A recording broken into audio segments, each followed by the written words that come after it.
Good morning. How are you guys? I wish we could be together in person because this is one of my favorite classes to teach, but our situation is what it is, so we'll make the best of it. I know there have been a lot of classes that have been changed with COVID, and we really feel like learning how to read your patient's rhythms is still one of those really important ones that we wanted to continue with. So we thank you for your time this morning, and hopefully this will be the next best learning experience for you just by doing it on Zoom.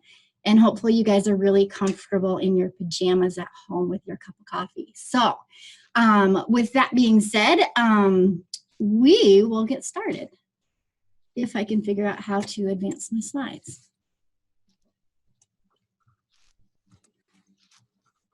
Oh, there we go. Okay. So this is me. This is my family. I have 3 sons that all play baseball. So we do lots and lots of baseball in my family. I love cardiac. I've been a nurse for 20 years, and my favorite thing in the world is cardiology.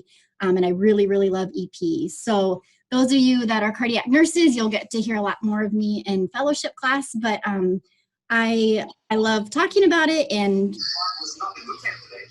please feel free to ask any questions if you have any. It doesn't bother me at all. Type them in the Zoom link. I've got a lovely partner over here, Caitlin, who's helping me man the chat room to answer any questions that you guys have. So feel free to throw anything out there and ask anything, and we're happy to answer anything. We are taking attendance, so if you don't mind right-clicking on yourself and making sure that your full name is on there so we can make sure you guys get credit for listening. And then please mute yourselves so that we don't hear extra background noise. That would be wonderful. All right, so we are this is a 3-part series. The way that COVID fell, my last EKG series, we held the first class live, which is this one, and so that one wasn't recorded, and so we were able to record the second 2 classes, so those are already in Apollo. So for anyone who signed up for the next 2 classes, following this class, I will send out, or have your educator send out the information to watching the next 2 classes in Apollo. And so this one we're recording, so this one will be in Apollo going forward now. So this first class, we're going to just really go through the real basics. Everyone comes to us with different knowledge in rhythms and monitoring telemetry. And so this class is going to start off pretty basic. We're going to go through a little bit of the EP parts of rhythm interpretation, what's normal, what we're mapping out, and things like that. And then we will go into sinus rhythms and atrial rhythms in this class. And then the second class is where we talk about junctional and ventricular rhythms. And then the third class is blocks and pace rhythms. And then we talk about temporary pacing. So that is the format of how the classes go. So today, like I said, we're going to go through all our sinus rhythms. We're going to go through some EP and some how to monitor, and then go through atrial rhythms. So that's what we'll do today. All right, so let's get started. So when we are talking about cardiac rhythms, there's a couple different types of cells that we have that have to work together. These systems have to work together in order for us to have a heartbeat. So the first thing that needs to happen is the electrical side. So our pacemaker cells, they lie throughout our cardiac tissue. Sometimes they can act up and act how they're not supposed to, but also they help us, they're protective. And so we've got these pacemaker cells that lie throughout our cardiac tissue, and they're focused in nodes and branches. And so that's that conduction system that we're going to talk even more about that lies in those cardiac cells. So those are what initiates our depolarizations. When something depolarizes, that's that electrical activity that we can see on our heart monitor as each of those cells depolarize. And I'm getting some feedback. If everyone could mute themselves, we would appreciate it.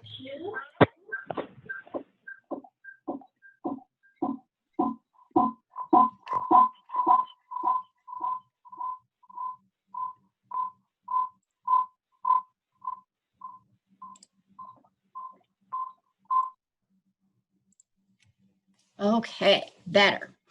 All right, so so we talked about the electrical side. So that electrical activity has to happen first.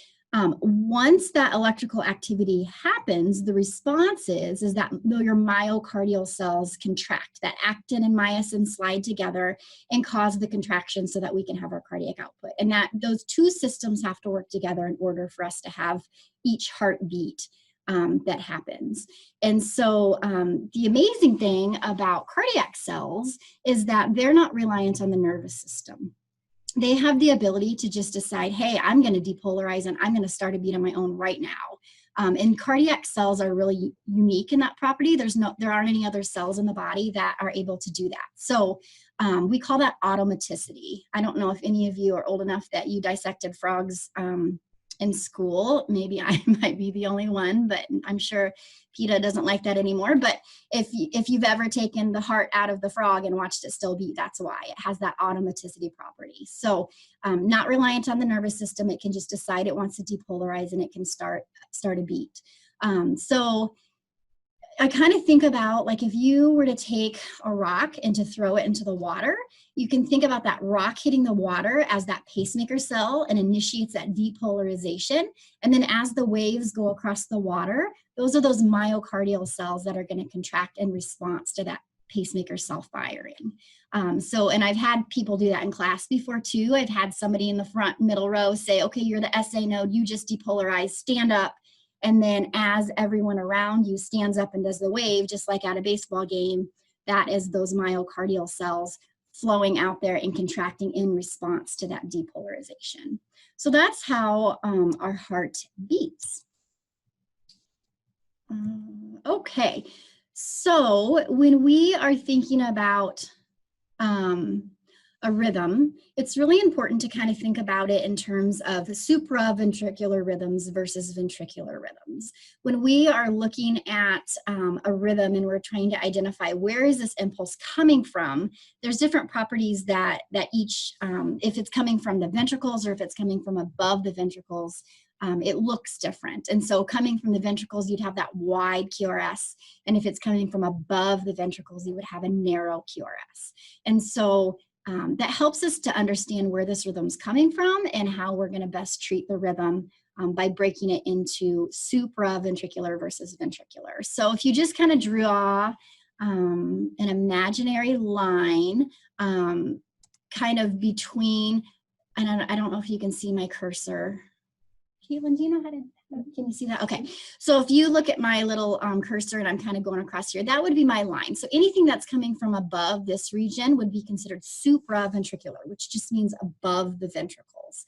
And then when we're thinking about the waveforms that we're looking at on our heart monitor, we are looking at the sum of all of those cells. So our P wave is the sum of our atrial tissue, and our QRS is the sum of our ventricular tissue. And because this left ventricle is the biggest chamber of the heart, when we sum up our ventricular cells, it's much larger than our atrial cells. And that's why we have P waves that are much smaller than our QRS, because we have less cells when we sum all those up and we're looking at it from the surface.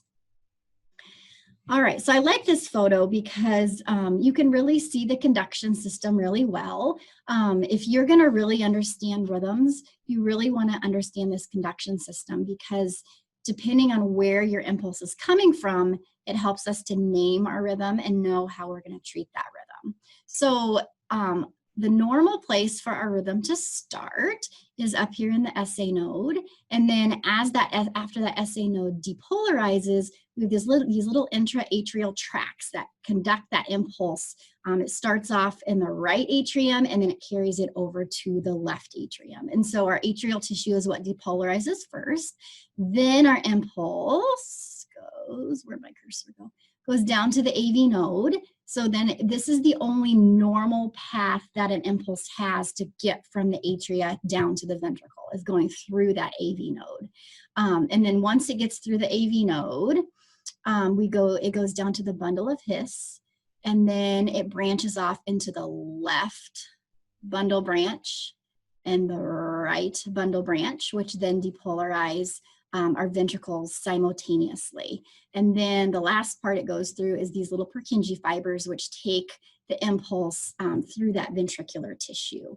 So that is the normal conduction system, how that impulse gets through. And so if you think about that conduction system is like the highway that takes the impulse quickly through all that tissue, so then that impulse can get through to all those myocardial cells and depolarize all that tissue together. So that's our conduction system. This SA node is actually situated in the posterior wall of the right atrium.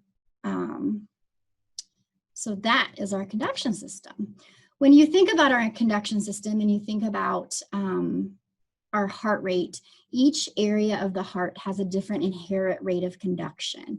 And if you look at this, look up at our SA node, our normal inherent rate of conduction is 60 to 100. And then as you get lower and lower in that conduction system, that rate drops. And that's normal. That's actually protective. We don't want things competing with one another. We want it to get lower so that our ventricles aren't competing up here with our SA node. So our AV junction is made up of our AV node with our bundle of His. So together, those two areas have an inherent rate of conduction of 40 to 60. And then when you get down into the ventricles, we have an inherent rate of conduction of 20 to 40. So those are designed to be kind of our backup batteries. Our normal part that we want to be in charge is our SA node. And so it has the fastest rate of 60 to 100. So these are designed to get slower as we get lower down in the system so that they don't compete with the SA node, but they're there just in case something goes wrong. So if my SA node forgets to fire, I hope that my AV junction will take over at a rate of 40 to 60. And if my AV junction doesn't kick in, we hope that our ventricles will kick in then at 20 to 40. So that is our inherent rate of conduction.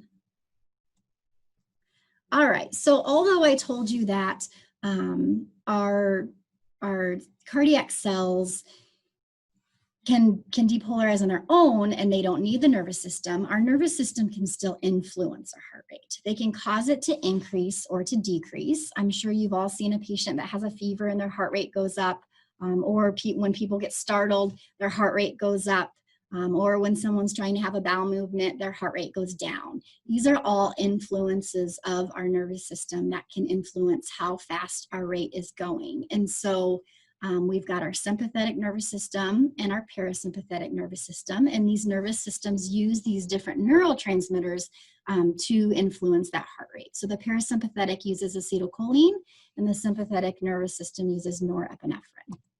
And so our sympathetic nervous system can speed it up, and our parasympathetic nervous system can slow it down. So together, those two components of our nervous system can influence if we are tachycardic or if our patient is bradycardic. Here's another great photo of this conduction system just kind of on its own. You can really see these intra-atrial tracts on how those pacemaker cells deliver that impulse through that atrial tissue. And then you can see how that AV node is the only normal pathway that the impulse gets from our atria to our ventricle. Our AV node has a couple of really important jobs that it does. And one of those jobs is it slows down that impulse. We want to have enough time for ventricular filling. I think a lot of people, when you think about blood pressure, you think about the importance of systole, but we don't realize how important diastole really is. Diastole is so important to maximize our cardiac output. We've got to have enough time for those ventricles to be relaxed and filling in order to maximize that cardiac output. So when you think about what our cardiac output is, it is our heart rate times our stroke volume. And so in order to have as much stroke volume as possible, we want those ventricles to be filling before we have systole. So when you think about the cardiac cycle, systole only makes 1/3 of the cardiac cycle, whereas diastole is 2/3. So it only takes so long to pump that blood out and squeeze and eject it, but we've got to have enough time for ventricular filling. So one of the main roles of this AV node is to slow down the impulses so these ventricles can have enough time to fill before they eject the blood. So that's a really important feature of the AV node. Another really important thing that the AV node does is it filters impulses. So if you think of somebody who is in atrial fibrillation, and you've got all these impulses that are just flying around our atrial tissue up here. If every single one of those impulses got through to our ventricles would essentially be in VFib. And so that wouldn't be life-sustaining. So this AV node filters out extra impulses so that it can control how many impulses actually get down to the ventricles. So that's the other really important job of that AV node. Another thing, when you think of the first reason that I told you about the job of that AV node is to slow down that impulse, is enough time for, I don't know if you guys have heard about atrial kick, but atrial kick is allowing those atria to contract to maximize the amount of blood in the ventricles. So about 70% of our blood passively fills into the ventricles. The other, about 20 to 30%, comes from our atria squeezing and depolarizing before our ventricles. So we call that atrial kick. So if your patient is in AFib, you're going to lose atrial kick because those atria aren't actually squeezing and emptying before those ventricles contract. So that's an important part of maximizing that cardiac output as well. All right, so I am a visual learner. I really like this image because you are able to see, if you look at this cross section of the heart, you can see how this AV node actually peaks its head above the ventricles. And so this allows us to visualize how a rhythm that's coming from our AV junction is truly supraventricular. So we'll talk about that in the next class, but a rhythm that's coming from the AV junction, which is our AV node with our bundle of His, is truly a supraventricular rhythm. So it would have a narrow QRS. All right, so we're going to talk a little bit about an action potential. I know this is a difficult concept to understand, but really all it is a shifting of the ions. So a normal cell, when it's relaxing and it's just hanging out, and it could accept an impulse at any time, we call that polarized. So this cell is more negative on the inside and more positive on the outside. So once your pacemaker cell decides, okay, it's time to depolarize, what happens is we have a shifting of the ions. So our sodium rushes into the cell, creating a more positive charge on the inside and a negative charge on the outside. So you can see how those ions just shifted, and now we have a depolarized cell, which means it's been stimulated, and this is again on that electrical side of our heart. So it's been depolarized, and so things are moving in order to have a beat now. It's been stimulated.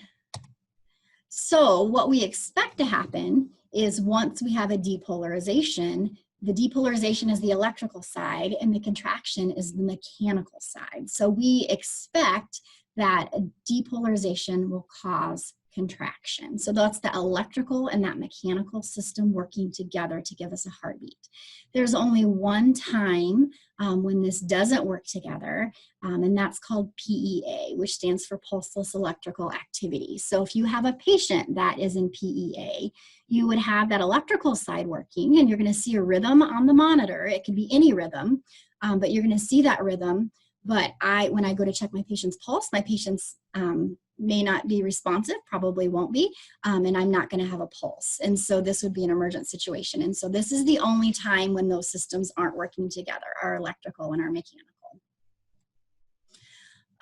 If you were to measure the flow into each individual cell, it goes through all these different phases where these ions go in and out of our actual action potential. And so you can see all these electrolytes and how important they are for normal function. And this is kind of a deep concept, but I think it's so important for us to really look at these ions at this level to be able to understand when we're giving calcium channel blockers, we're going to decrease the amount of intracellular calcium, and so their strength of contraction is not going to be as strong, and we're going to decrease their heart rate. So all these medications that we're giving them are actually really impacting our patient on a cellular level.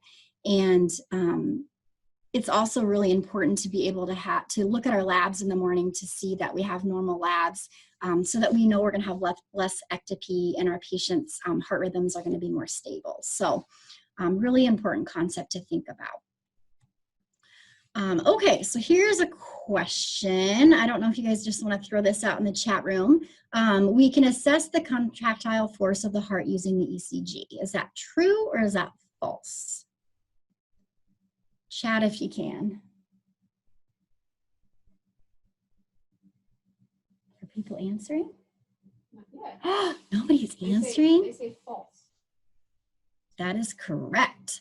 We cannot assess the contractile force. All we're doing when we're looking at a rhythm is we are looking at that electrical component of our heart. We are not looking at that mechanical side. We're just looking at that electrical side. So some ways, you know, think about to yourself, like this is when I wish we were together, but when you think about what are some ways that we could actually assess the contractile force of our patient, think to yourself, what are some ways that I could assess that? If I was with my patient and they were having ectopy and I was wondering, you know, how their force was, what are some things I could do? We could check, we could just palpate the pulse. Is it weak and thready or is it strong? You could take a blood pressure. We could do a bedside echo. We do that a lot. And if you work in the ICU, we've got, if your patient had a SWAN monitor, we could look at that continuous cardiac output. So those are all things that we could do to be able to tell how well our heart is squeezing and perfusing our patient's body. So remember that ECG is only that electrical component. It is not the mechanical side. And then the final phase that the cell has to go through before it can start the cycle over again is called repolarization. So this is when the potassium leaves the cell and now it becomes more negative on the inside and positive on the outside. And so once it recovers, now it can start that process again and get depolarized again. This repolarization phase is actually what takes the most energy. It takes the most oxygen and ATP. And so that's why when you have a patient that is having ischemia or some chest pain, why we see the changes in the ST segment and the T wave first, because this repolarization phase takes so much energy and oxygen. So this is where we'll start to see the changes happening.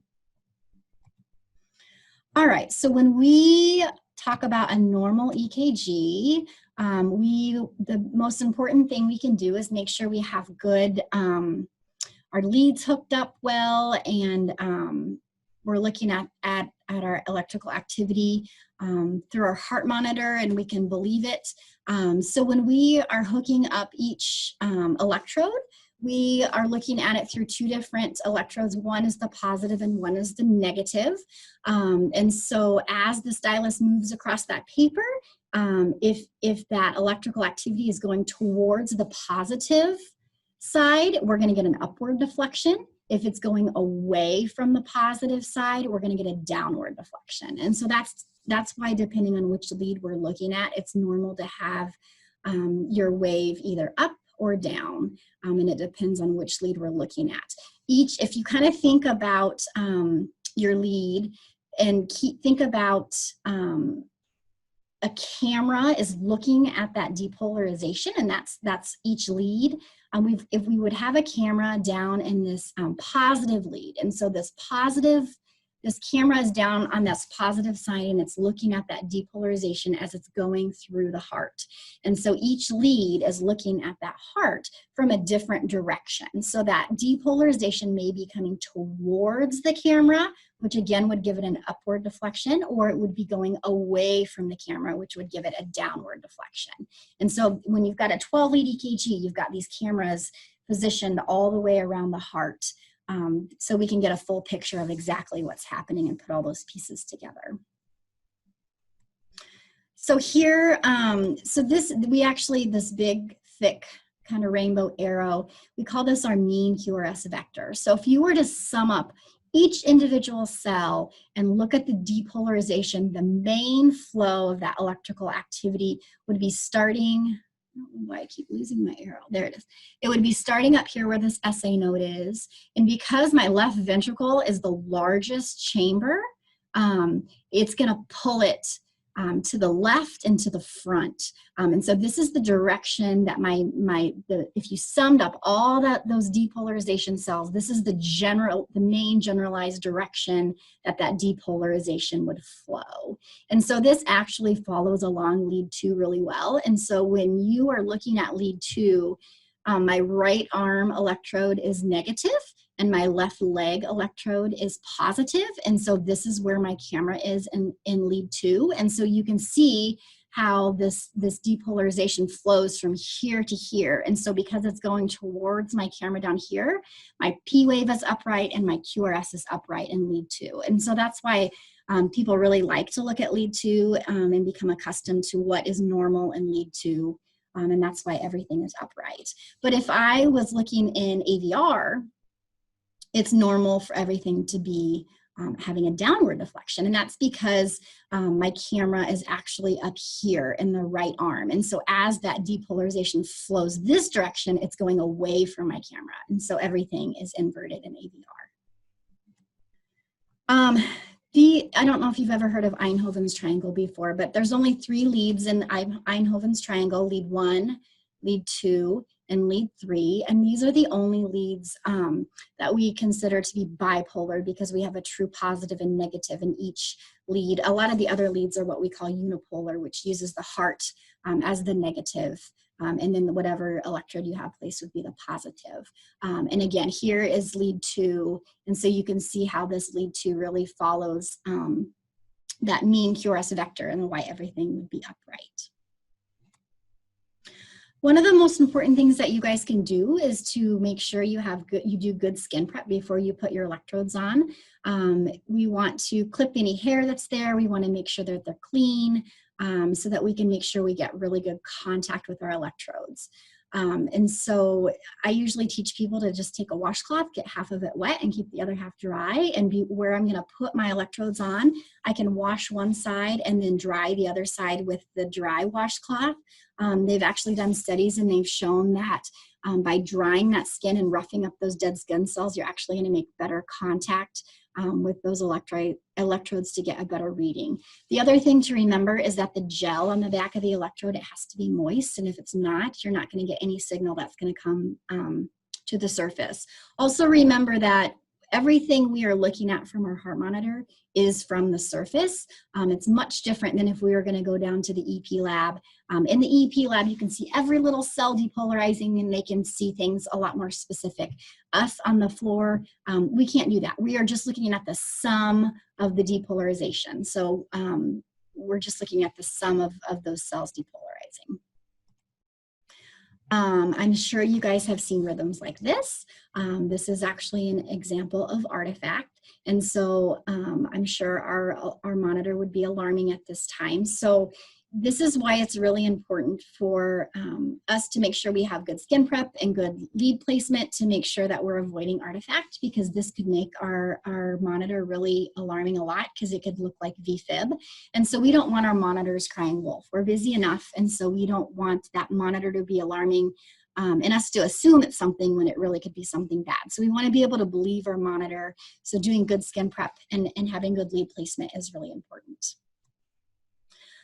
We really want to empower you guys to individualize your alarms based on your patient condition. It is completely within your nursing scope of practice to be able to adjust your alarms and make them what you care about. If you have somebody that is braiding down every night when they go to bed and they're braiding down to 55 and you wake them up and they're totally fine, that's just their normal. So set your lower limit low enough that it's not alarming, because we want to be able to trust our alarms and believe our alarms and not have alarm fatigue.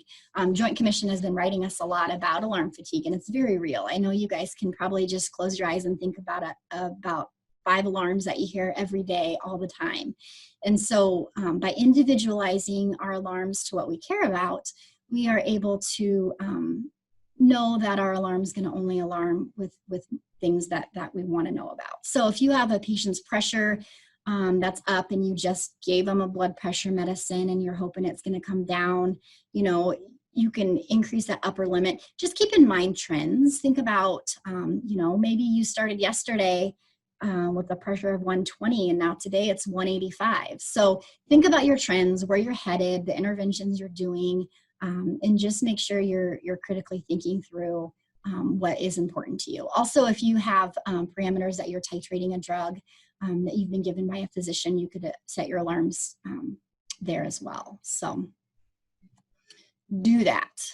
Let's see. Oh, we use some units use the non-invasive heart monitoring unit, and some, I know the ICUs, you guys just monitor your own, but they call us a lot and communicate with us. And so some of the things that they have policies on what they have to call nurses and what they can call techs. And so most of the things they have to call a nurse about, but that doesn't mean that you can't delegate things out to the tech to have them follow up on. So one of the things that they could call you about is that there's a low battery, and there's an example on our CareScape monitor that it says change telemetry battery. So if we have less than 30 minutes, we will get that alarm, and that could be a patient safety issue. So make sure that we're changing our battery if that comes on. Some other times we want to communicate with heart monitoring unit for those areas that use it is that if any time we are going to be removing them from telemetry, we need to make sure we're communicating them prior to taking them off telemetry. They will put in incident reports if we don't do that. And so communication is really, really important. So before we're going to transfer our patient off the unit, we want to call them. If you're going to get them in the shower, or you're going to take them off the unit to a procedure, we want to call tele and let them know that, and then put them in alarm pause. Here's proper placements of our leads. Our left arm and our right arm lead, those actually go in the second intercostal space. And so since you're at home, go ahead and feel along with me. If you can find your clavicle, follow your clavicle closer to your sternum. And when you get kind of further down closer to your sternum, you're going to actually feel kind of a ridge.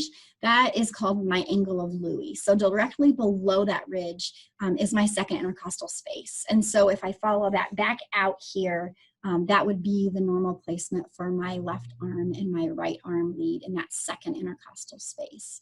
It's easiest to palpate your intercostal spaces closest to your sternum. So once you've found that second intercostal space, if I go down 2 more intercostal spaces, on that right sternal border is actually where we would put our V1 lead. And then our right leg and our left leg, those are much easier to place. Those just go right underneath our rib cage. And so those have kind of easier placement because I'm not palpating those intercostal spaces. But practice some time on a really thin patient, and you'll get better at proper placement. This is really important to have good placement.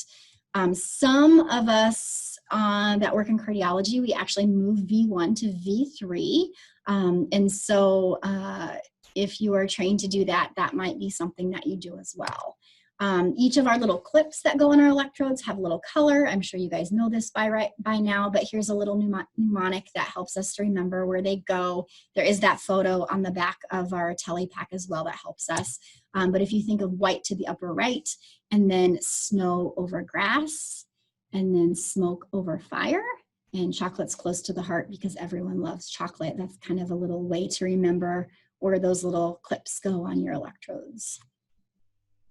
Here is an example of all of our precordial leads. So we have, when we do a 12 lead EKG, we actually have 6 V leads that we place.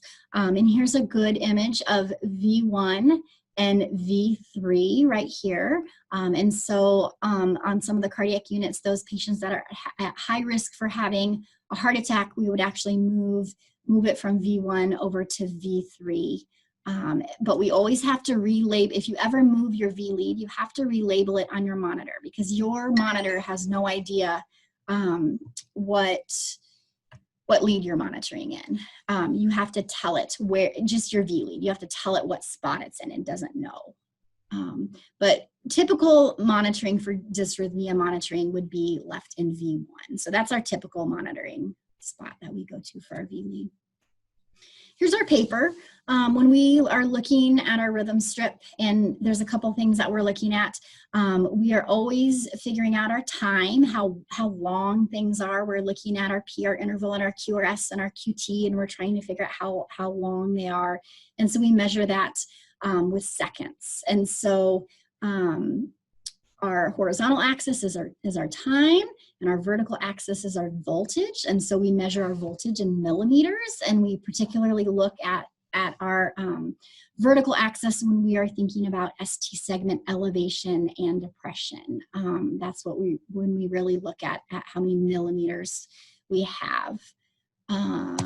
Let's see. So when you are printing a strip, I'm sure you guys know this too, but we have these little ticks on the bottom of our paper.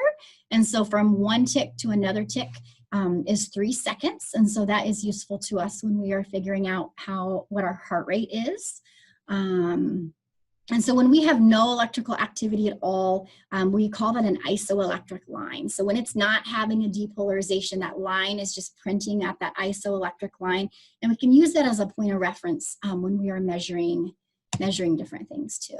So I'm going to show you a couple different ways that we can calculate our patient's heart rate. The first way is using a 6-second strip. And this is probably what people are most comfortable with. When we do a 6-second strip, this paper, the ticks are on the top, but ours are on the bottom. So if I go from one tick to another tick, there's 3 seconds. If I go from this tick to this tick, I've got 6 seconds. So because our heart rate is measured in beats per minute, and there are 60 seconds in a minute, if I figure out how many QRSs are in a 6-second strip, I can figure out how many, and multiply that times 10, I can figure out how many beats per minute I have. So if I go through here, I have 1 QRS, 2, 3, 4, 5. So this patient's heart rate would be 50. So I have 5 QRSs in a 6-second strip. I take that times 10, and this patient has a heart rate of 50 beats per minute.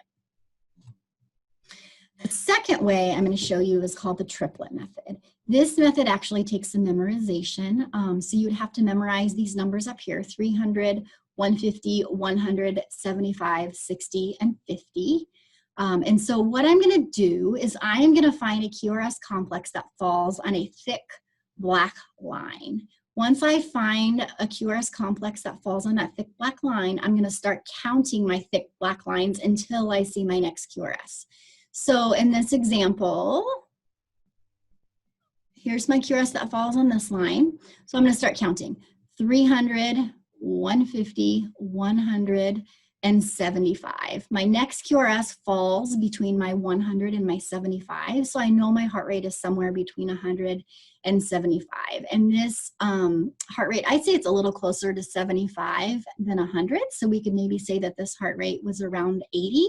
It's kind of a rough approximation, which is fine. This method only works for regular rhythms. So if you have somebody that's having lots of ectopy, like PACs or PVCs, or they're in AFib or A-flutter, this would probably not be a good method. You want it to just be a very regular rhythm if you're using this triplet method to figure out your heart rate. Here's another example.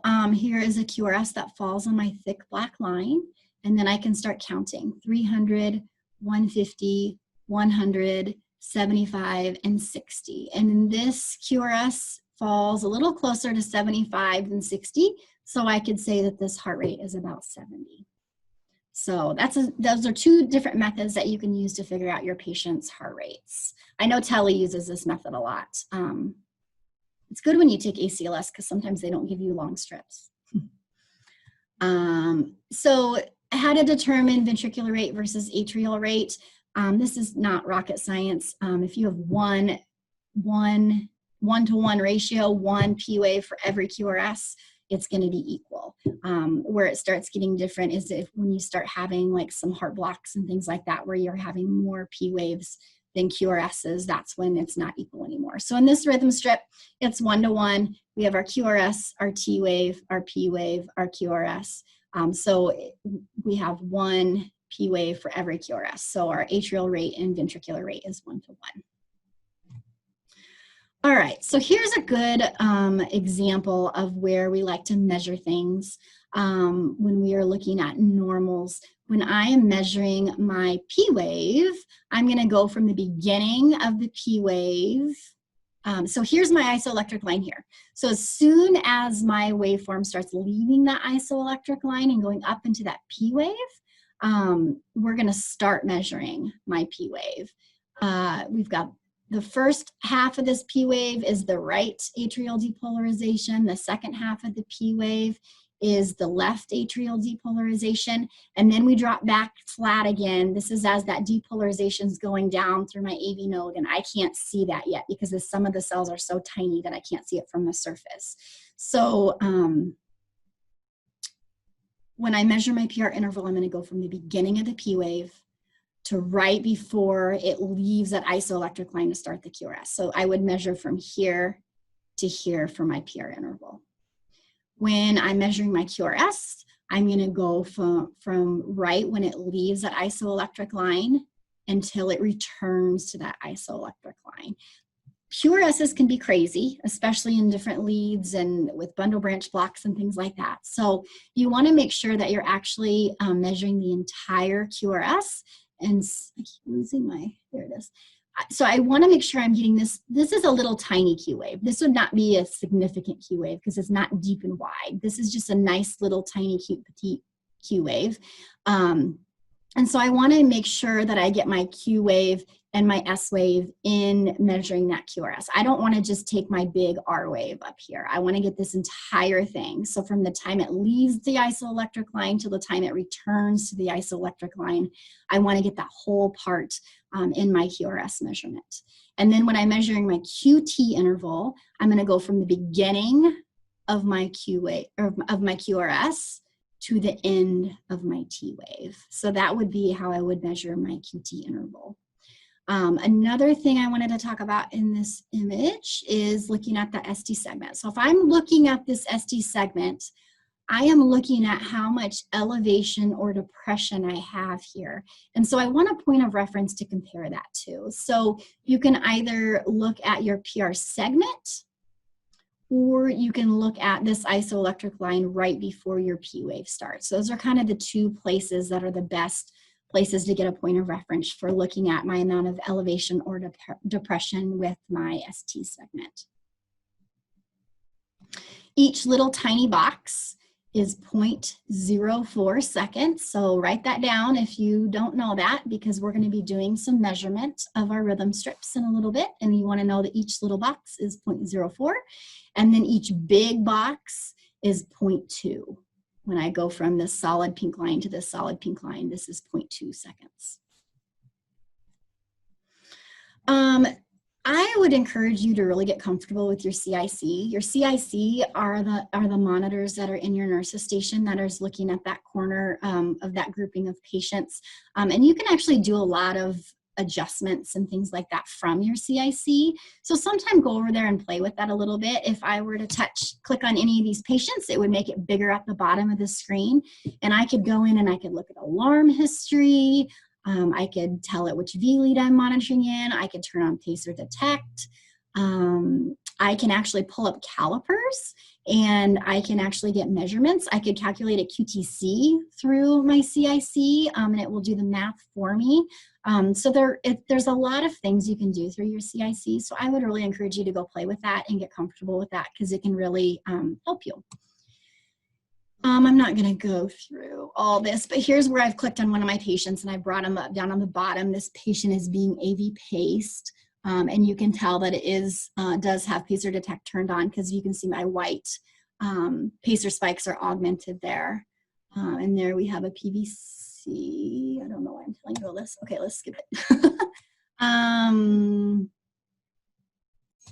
So just get comfortable with it. Here's an example of where the calipers, we brought up the calipers and you can actually measure things. So I can measure out my PR interval, I can measure out my QT, my R to R, I can put in all those measurements, and then I can also, like I said, get a QTC in here if you have somebody who's on an antiarrhythmic. That's very helpful. And here's where I can change the leads that I'm displaying. So even though we're only looking at 2 leads from our heart monitor, we have the ability to see 7 leads at all times. These are the 7 leads that we can look at right here under display lead. So my monitor is actually looking at all those 7 leads all the time. So if I have my ST segment alarm turned on, which you always want that on, here's my ST segment alarm. It is looking at all 7 of these leads to look at what's the largest amount of elevation or depression my patient has in each lead. So that's really helpful. Here's pacer detect. There's where I would turn that on. I can change my alarms. I can change my amplitude on my P-wave and my QRS. Here's where I can change my V-lead that I'm monitoring in. So lots of things we can do at our CIC. All right, so as we go through that impulse, the very first waveform we see is that P-wave. These are some of the things you want to look at when you're looking at that P-wave. I want to look at, can I clearly see a P-wave? If I walk into my patient's room and I can't clearly see a P-wave, I'm going to look at, is this patient's rhythm irregular? And if it's irregular, 9 times out of 10, this patient's in AFib. So if you're having to look that hard for a P-wave and you feel like you can't see that P-wave, they probably are in AFib. So I'm looking, can I see a P-wave? Or is my P-wave absent? Maybe they're in a junctional rhythm.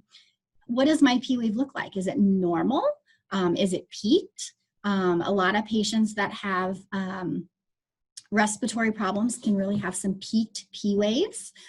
So it may be peaked. We may have 2-to-1 ratio. So am I having 1 P wave for every QRS, or is my P wave inverted? Maybe this is an ectopic atrial beat, or it could be a junctional beat. And then I'm also looking at my relationship. This is huge, you guys. I map everything out. Like that's print off a strip, look to see what can I see, and then just start mapping things out to figure out what's normal. Can I map things out? Can I clearly see a P wave for every QRS, and then map those out to see, are those regular with each beat as I work across my strip? So these are all things you can be looking at when you're looking at that P wave. As the impulse then travels through that PR segment, again, this is depolarizing my AV node. Then it's going to go down through that bundle of His and those left and right bundle branches. This is that PR segment that the sum of the cells are so tiny that it goes back to that isoelectric line. But know that this is that time that the impulse is going between my atria and my ventricles. So this is this PR segment is when that depolarization is moving through. And then we can see that big depolarization of those ventricles in our QRS. So here's a normal PR interval. I think this should be in your packets that hopefully you printed off, but a normal PR interval is 0.12 to 0.20 seconds. Then as the impulse travels through that ventricular tissue, we're gonna have the depolarization of our ventricles, which is our QRS. This is when our atrial tissue repolarizes, but because our QRS has so many cells, my P wave repolarizing is hidden inside that QRS, so I can't actually see it from the surface, but this is when my atrial tissue is repolarizing, is when my ventricles are depolarizing. A normal QRS is 0.06 to less than 0.12. Anytime we get a QRS that's getting a 0.12 or greater, we're starting to think, do they have a bundle branch block? Is this coming from our ventricles? Why is my QRS abnormal? And as it gets wider, that's when we know something different is going on with our patient. The last part then is the repolarization of our ventricles, and this is our T wave right here. QT interval is important. A QT interval, the best indication of a normal QT interval is less than half of the R to R prior to the QT interval that you're measuring. So if I'm measuring this QT interval right here, I would want to look at this, the R preceding it, this R wave to this R wave. Does everybody know what it means when I say R to R? The tip of my QRS is my R wave. So if I go from this R to this R, I would want this QT interval to be less than half of the R to R that's preceding the QT interval that I'm measuring. That's the best indicator of a normal QT interval. If you needed to give it a number, you could say a normal number would be less than 0.44. All right, so some reasons that I care about my QT interval is that there's some things that happen in that T wave that can make us more prone to dysrhythmias. So when we are looking at that T wave, the very beginning of the T wave is what we call the absolute refractory period. So not enough cells have repolarized in that ventricular tissue that we could accept another impulse. It's still repolarizing. It doesn't matter how strong the impulse is that comes through, it can't depolarize again. The next middle part of that T wave is called our relative refractory period. So this is where enough cells may have repolarized that if the impulse was strong enough, it could cause another depolarization. And so that we call that our relative refractory period. But the very end of that T wave is the part that we get nervous about. And so we call that the supranormal refractory period. So that this is where it's very vulnerable and that it doesn't take much to set this off. And so if we had an impulse come at this time, it could send us into a dysrhythmia such as VTAC, polymorphic VTAC, or VFib. And so that's the part that we have to be really careful about. So you can kind of think about as that QT interval gets longer and longer, we are increasing the chance that if an early beat fell on that end of that T wave, like a PVC, we could send our patient into a dysrhythmia. And we call that R on T. And so you've probably seen that happen, that alarm come across on your monitor before, but we call that R on T. If an early beat, the R wave of an early beat falls on that T wave, we can kind of start to get nervous that we could send our patient into a dysrhythmia. When we are looking at the ST segment, we're looking at that isoelectric line like we talked about. And so here's my ST segment. And we usually measure about 1.5 boxes over from where my QRS ends. So I would, my monitor would measure about right here. We call that the J point. And that's the actual point that you're going to measure your amount of ST segment elevation or depression. So if we have depression that's happening, we know that our patient is having ischemia. So this is where we want to act fast because we haven't done any permanent damage yet, but we know that they're starting to lose some blood flow to that cardiac tissue. And so we want to intervene so they don't have any permanent damage. If we have elevation of the ST segment, and this is pretty significant elevation here, I'm trying to see, well, maybe about 1.5 boxes, about 1.5 millimeters of elevation. That's where we're doing injury. So this is where we've actually already done damage. And so this is what we're looking for. We want our ST segment alarm on. We want to be assessing our patient and act quickly on these things to make sure we're getting our patients the best help that they can get. If you can see ST segment in every single lead, then this tells us that this probably is not a cardiac cause.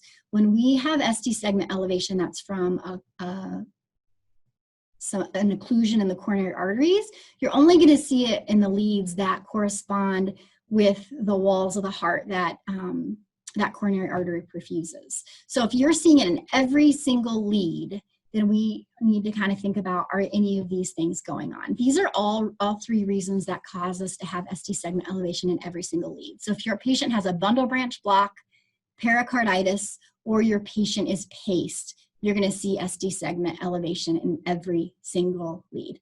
It doesn't mean that these patients can't have some coronary artery disease, because they could have it in every single lead, but then you're going to see more elevation in the leads that correspond with that coronary anatomy. So, but if you're seen in every single lead, then it could be one of these 3 things that are causing that.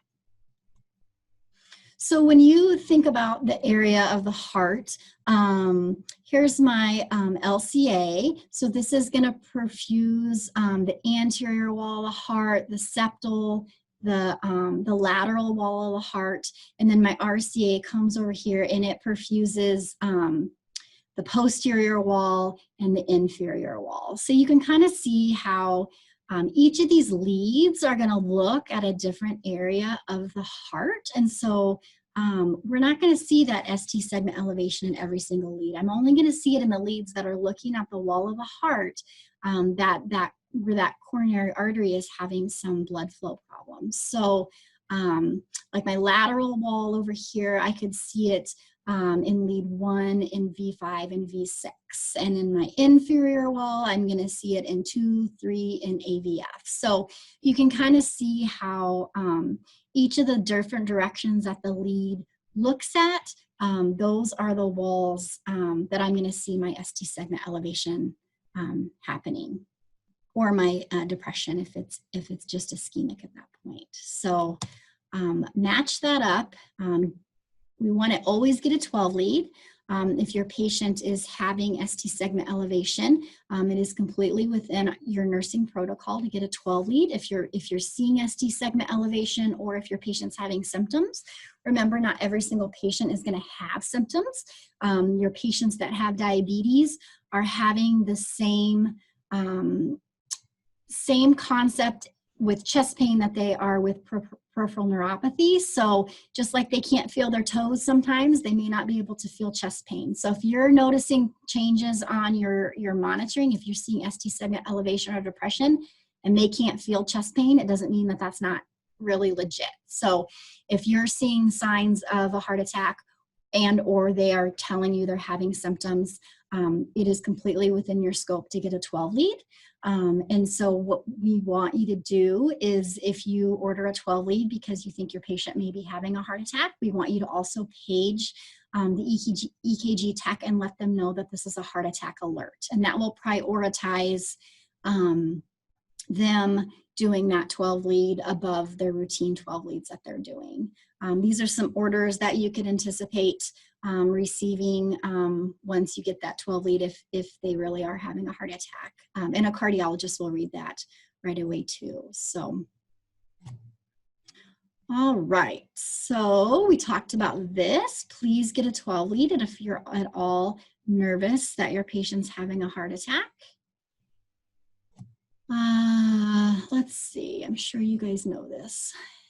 PR interval, just look at that for a second and let's figure out which one is the PR interval. It is A, and B would be what interval? That's our QT interval, and C is our QRS. So please chart what your rhythm strip is. We want you to be measuring that. Although our telemetry monitors are amazing and help us so much and can be useful, you're the ones at the bedside, you're the ones giving their meds, so we want you to be documenting under your cardiovascular assessment what their heart rhythm is, and be measuring out all those intervals. After you get done with these classes, you're only going to get better if you're applying it. And so we want you to actually go in there and be measuring out your intervals and documenting it in one chart. And please use your heart monitoring techs. They are so amazing. They do this every single day, and they are such an amazing resource. A long time ago when I first started as a nurse, they used to sit in our nurses station, and I missed that so much because they were, we just had such an amazing relationship. Where I could go to them for everything. And now I call them sometimes too, you know, just trying to bounce things off of them. Hey, I'm thinking this patient flipped into junctional. Are you thinking that too? Or, you know, hey, I think this is ectopic atrial tachycardia. Is that what you think? And so bounce things off of them and use them because they're an amazing resource. We are all in this together. You don't have to completely understand this, but you're not on your own. You can use your resources. You can use your nurses around you. Use your heart monitoring unit techs, use your leads, and ask people questions. It takes time to get good at reading rhythm strips. So in your packet, there is a rhythm strip that I want you to pull it out. Not the big rhythm strip packet, we're going to do that at the very end, but in your actual handout where we kind of walk through the different rhythms, there's just one strip in there. And so I want you to pull that out, and we're going to kind of do it together. And so these are just kind of some steps. If interpreting rhythms feels overwhelming to you, here's a very systematic approach that you can use when you are trying to interpret a rhythm. So the first thing you want to do is you want to pull that 6-second strip so you can look at the rate and look to see if it's regular. When I'm looking to see if something is regular, I'm literally, and you don't even have to have calipers, you can just hold your rhythm strip up against a piece of paper and draw tick marks. That's what usually people do anyway, is because those calipers can get pokey in your pocket. But So you're going from R to R, and I'm just mapping it out, and I'm looking to see, is my rhythm regular? As I map it across from R to R, is it all regular as I march it all the way across my rhythm strip? And then look at the rate. This is a super easy way to tell, am I dealing with a bradycardic rhythm, or am I dealing with a tachycardic rhythm? Or is it a normal heart rate? So these are all, most of our labeling goes into looking at that rate, because if something is tachycardic or if it's bradycardic, usually that's part of our label that we use to label what our rhythm is.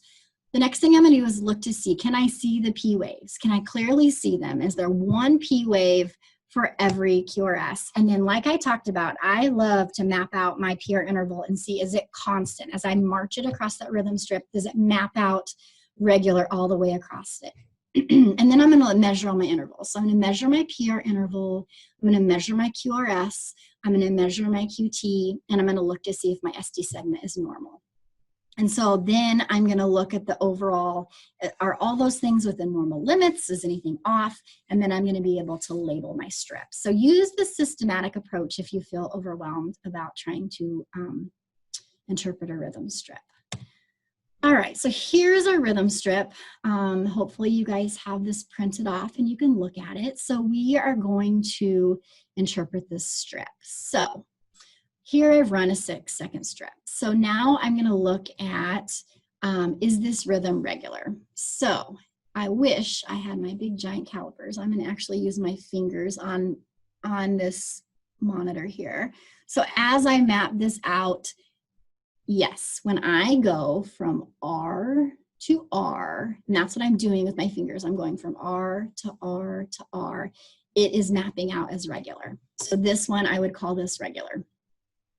The next thing I'm going to do is I'm going to look at this heart rate. So here is a tick mark. So to this one is 3 seconds, and to this one would be 6. So I'm going to count how many QRS complexes I have within that 6-second strip. So I have 1, 2, 3, 4, 5, 6, 7, 8, 9. So this patient has a heart rate of 90. Now I'm going to look for my P waves. I can see a P wave here, a P wave here, a P wave here.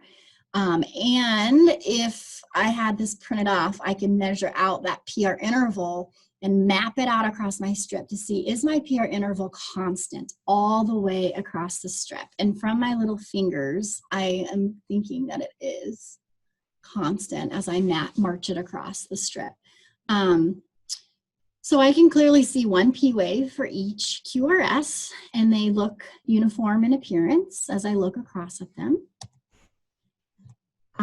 And then the next thing I could do is I can measure out my intervals. So I can map out my PR interval, I can map out my QRS, I can map out my QT, and I can look at my ST segment there. So when I did that, this is what I got. I got a PR interval of 0.16, a QRS of 0.08, so that would be 2 boxes, and a QT interval of 0.36. So from the beginning of my QRS to the end of my T wave, I got 0.36. All right, so the label that I would give this rhythm strip is sinus rhythm. So we're going to start off easy and then we'll get harder. So hopefully you all feel okay about that. And we will move on. Okay, what time is it? All right, we're going to have Caitlin do her part on sinus rhythms, and then we'll give you guys a little break.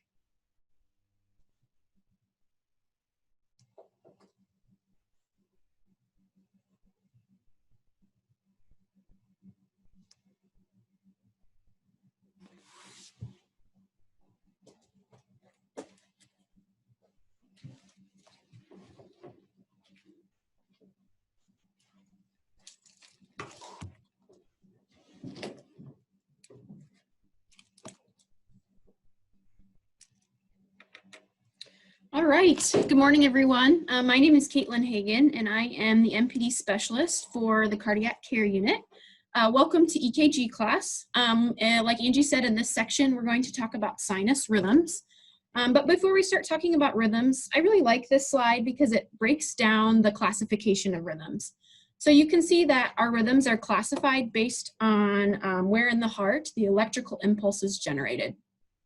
The sinus node is this little green oval on this picture here, and our sinus node is located in the upper right portion of the right atrium. So we're going to start talking about sinus rhythms, and then the rest of our lecture today is going to be talking about atrial rhythms.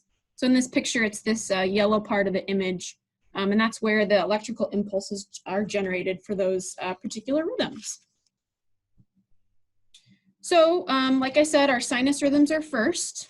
The two rhythms that are listed on the top, normal sinus rhythm and normal sinus rhythm with a first-degree block, occur when our sinus node is functioning correctly. The rest of the rhythms on the slide, there's some type of problem with the sinus node or has some type of sinus node dysfunction. So to start off, we'll start off easy. We'll start off with normal sinus rhythm. Normal sinus rhythm is really the gold standard that we measure all of our other rhythms against. So it's really important that you feel comfortable with this and know it inside and out.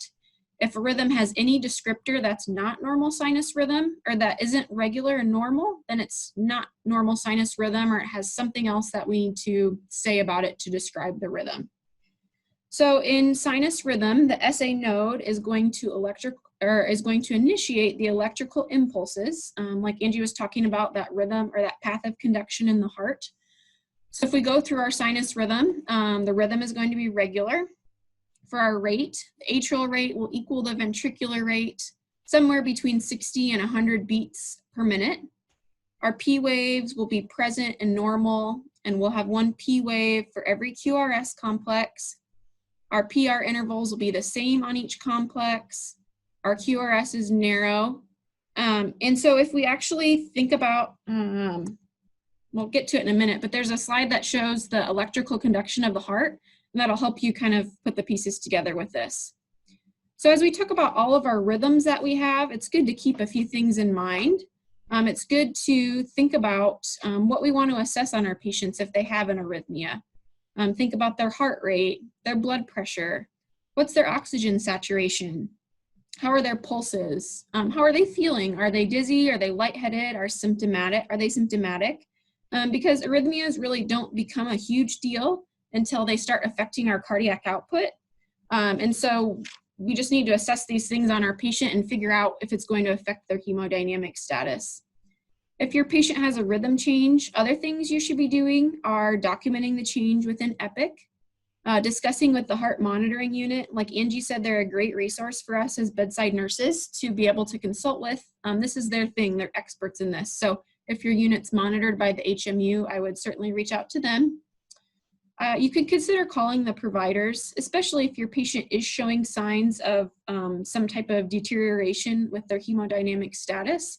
You could certainly consider calling the providers. If your patient has any rhythm changes, we want to pass it on and report. Consider getting an EKG, and then also we want to look at trends. Does your patient have a lot of trends with their rhythm changes, or is it just a one-time thing?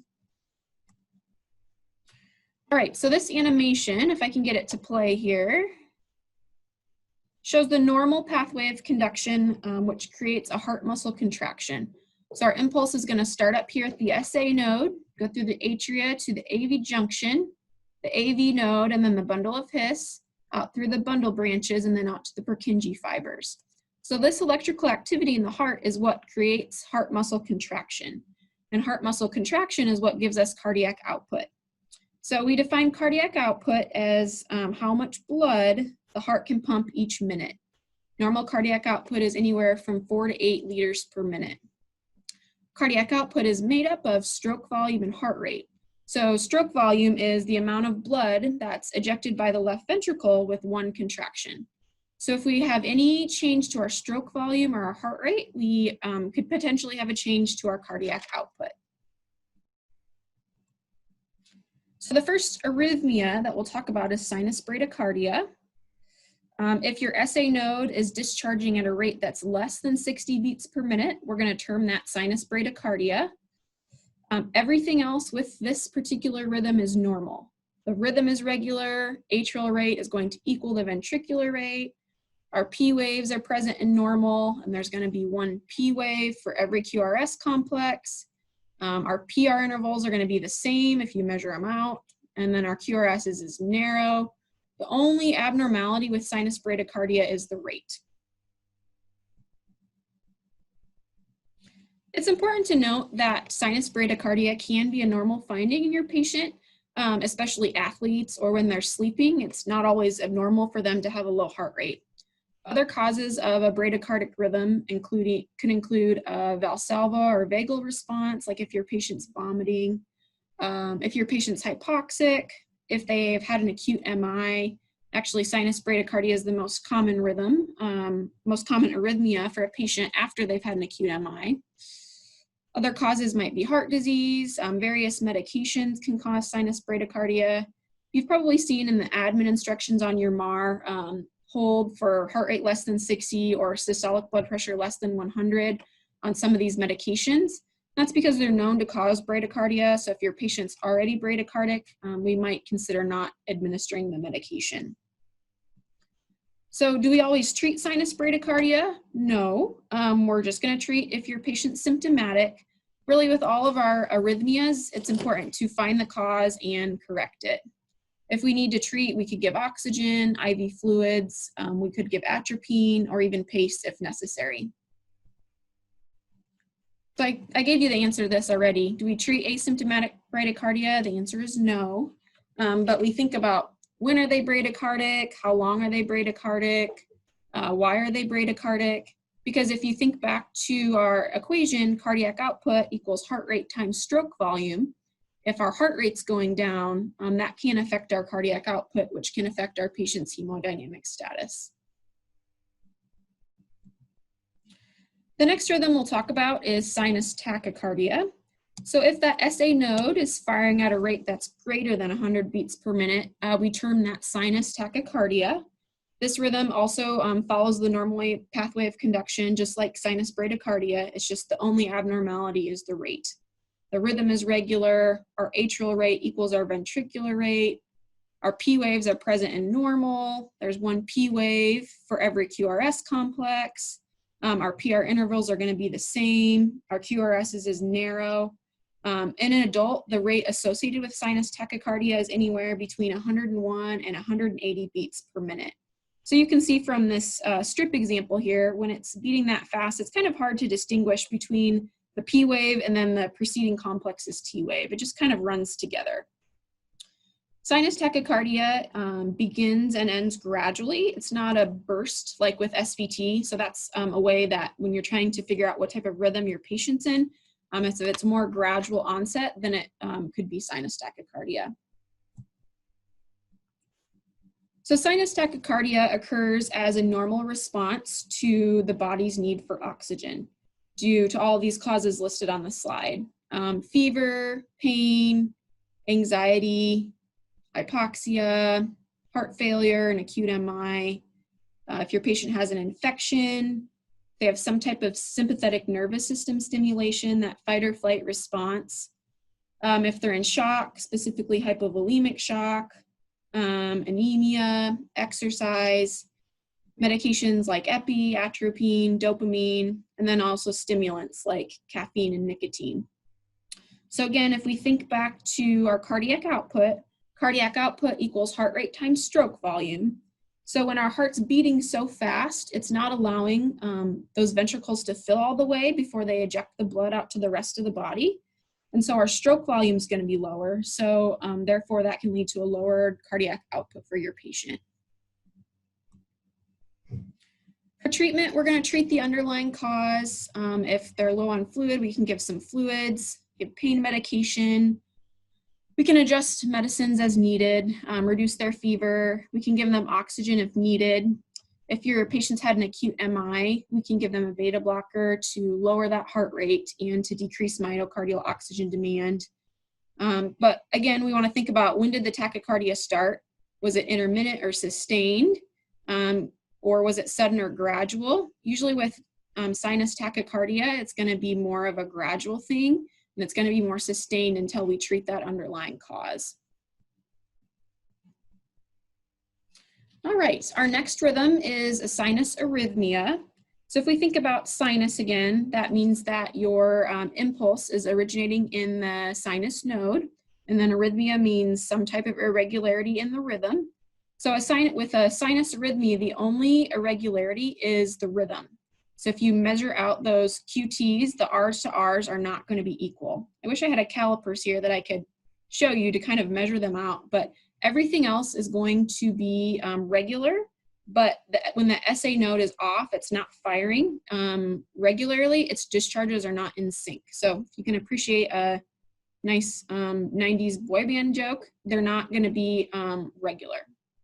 Everything else is regular for this, but our R to R is going to be inconsistent. Sinus arrhythmias can be due to a respiratory etiology. With changes in interthoracic pressure, the heart rate can increase gradually with inspiration and decrease with expiration. But sinus arrhythmias can be normal in athletes, elderly, or children. It can be caused by an inferior MI or digoxin toxicity. There's usually no treatment needed unless your patient is really symptomatic. So here's an example of a strip of a patient that's in a sinus arrhythmia. So you can see how that rhythm is changing, the regularity of it with the phases of interthoracic pressure in your patient inspiring and expiring.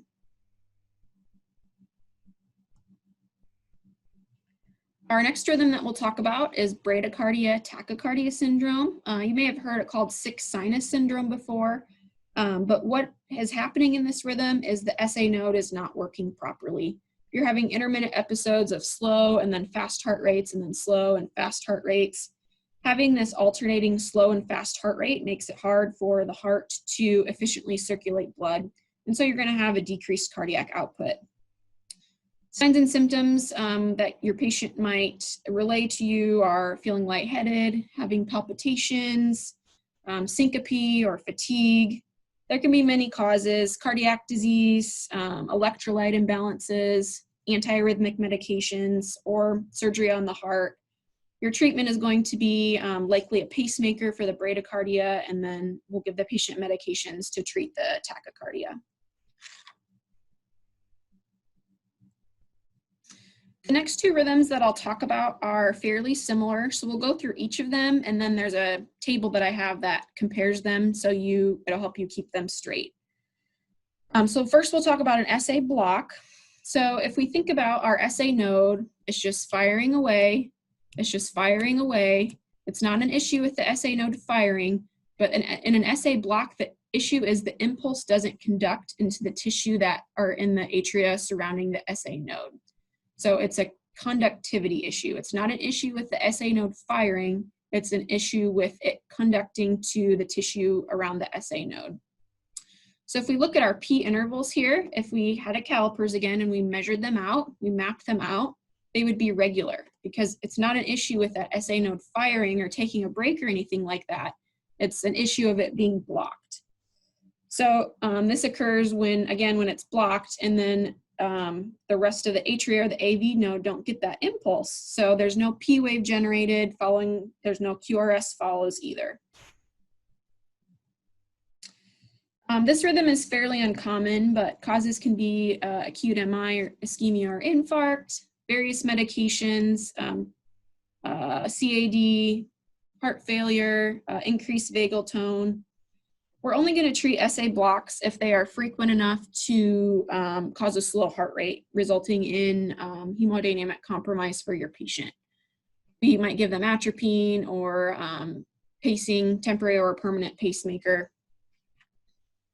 So that's our SA block. So a sinus arrest or a sinus pause is going to be similar to an SA block, but remember how I said on the SA block how it's not an issue with that sinus node firing?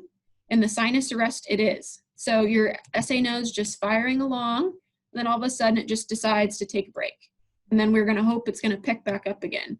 So sinus arrest is a failure of that sinus node to fire. So we don't have any atrial depolarization, and then we're gonna have these periods of ventricular asystole.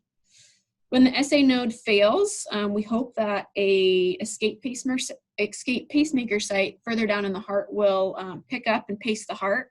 But if it doesn't, then we're going to have, again, this period of ventricular standstill or asystole. So if we mapped out our P to Ps on the sinus arrest, it's not going to be consistent like it was in the SA block because it's an issue with that sinus node firing. The asystole is going to continue until the sinus node function returns or an escape pacemaker site takes over for your patient. Causes of sinus arrest, hypoxia, an acute MI, ischemia, or infarct, hyperkalemia, digoxin toxicity, beta blockers, calcium channel blockers, increased vagal tone. I know on our unit, just a couple of weeks ago, we had a patient that was having sinus arrests or sinus pauses, and they found his potassium to be in the 7s. So it can be definitely be a cause of this rhythm. So for treatment, if your patient is having a sinus arrest or sinus pause, we certainly want to keep them in their bed with a Zol and patches nearby, but our treatment is going to be based on your patient's symptoms. If they are not compromised or asymptomatic, we're just going to keep a close eye on them and monitor. If they are hemodynamically compromised, we can give atropine. And then if your patient keeps having pauses or they're longer than 3 seconds, they've probably bought themselves a trip to the EP lab for a temporary or a permanent pacemaker. So here's the slide that compares those two rhythms. I know they're kind of similar, so it's hard to keep them straight. But remember, with that sinus block, the impulse is blocked. It's a conductivity problem. Whereas in the sinus arrest, that SA node just decides to take a break and it doesn't discharge. So it's a problem with impulse formation.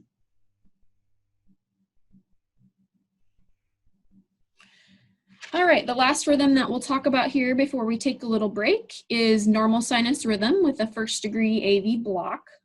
So first-degree AV block is kind of a misleading name because it's not really a dysrhythmia or a block even really, but it's a condition that describes a consistently long PR interval. So it's a delay in impulse conduction, usually at the level of the AV node. All of the criteria are met for a normal sinus rhythm, except for that PR interval is long. So there's no block that actually occurs in this rhythm. It's just we have a P wave, we have a QRS, it's just this PR interval is long. So again, if you measure it out and map it out, they're consistently, you can kind of see here, even though we don't have a calipers, you can see how they're consistently long. So this is an animation. You can kind of see as the impulse travels through the heart. You can see that the atrial depolarization is longer. That P wave is longer. I don't know if I can get that animation to play again, but that's just demonstrating that it's taking longer for that impulse to go, and there's a delay at that AV node there. I think this is a good place to talk about the height of your waveforms. So the height represents amplitude. You can see with our P waves here during our atrial depolarization, the P waves are a little bit, the amplitude isn't as high, whereas with our ventricular depolarization, the amplitude is higher, the waveform is bigger. And that's because to depolarize the ventricles, it requires, the ventricles are a lot more muscular, there's a lot more tissue for that impulse to go through. So Angie kind of talked about that, but I think this is a good example of that too. You can see that thick muscular ventricular wall. So normal sinus rhythm with a first-degree AV block can be a normal finding in people without cardiac disease. It can be congenital, it can be found in athletes. If there's ischemia or injury to that AV node or AV junction, it can be caused by medications, hyperkalemia, or acute MI. There's usually no treatment necessary. We'll just keep an eye on those PR intervals and just kind of watch for trends with your patient. So to wrap up sinus rhythms, in our normal sinus rhythm and normal sinus rhythm with first-degree AV block, the SA node is functioning correctly. But then in all of the other sinus rhythms that we talked about, there's some type of sinus node dysfunction. So we'll come here, with our sinus bradycardia, the SA node is firing at a rate that's less than 60 beats per minute. With our sinus tachycardia, the SA node is firing greater than 100 beats per minute. With a sinus arrhythmia, it's just firing irregularly. With Tachy-Brady syndrome or sick sinus syndrome, the SA node is not working properly. With an SA block, the impulse is being formed and the SA node fires, but it's being blocked at the exit, so it's not able to go out to the atria. And then with a sinus arrest or a sinus pause, it doesn't fire, it just takes a break.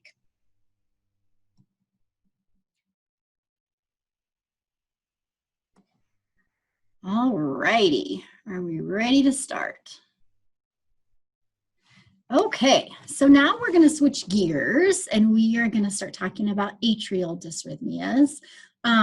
Before I go there, I wanted to talk a little bit about how dysrhythmias can form and what are some different mechanisms that they happen. And then we'll start talking about the different atrial dysrhythmias. All right, so these are the three different ways that they can form.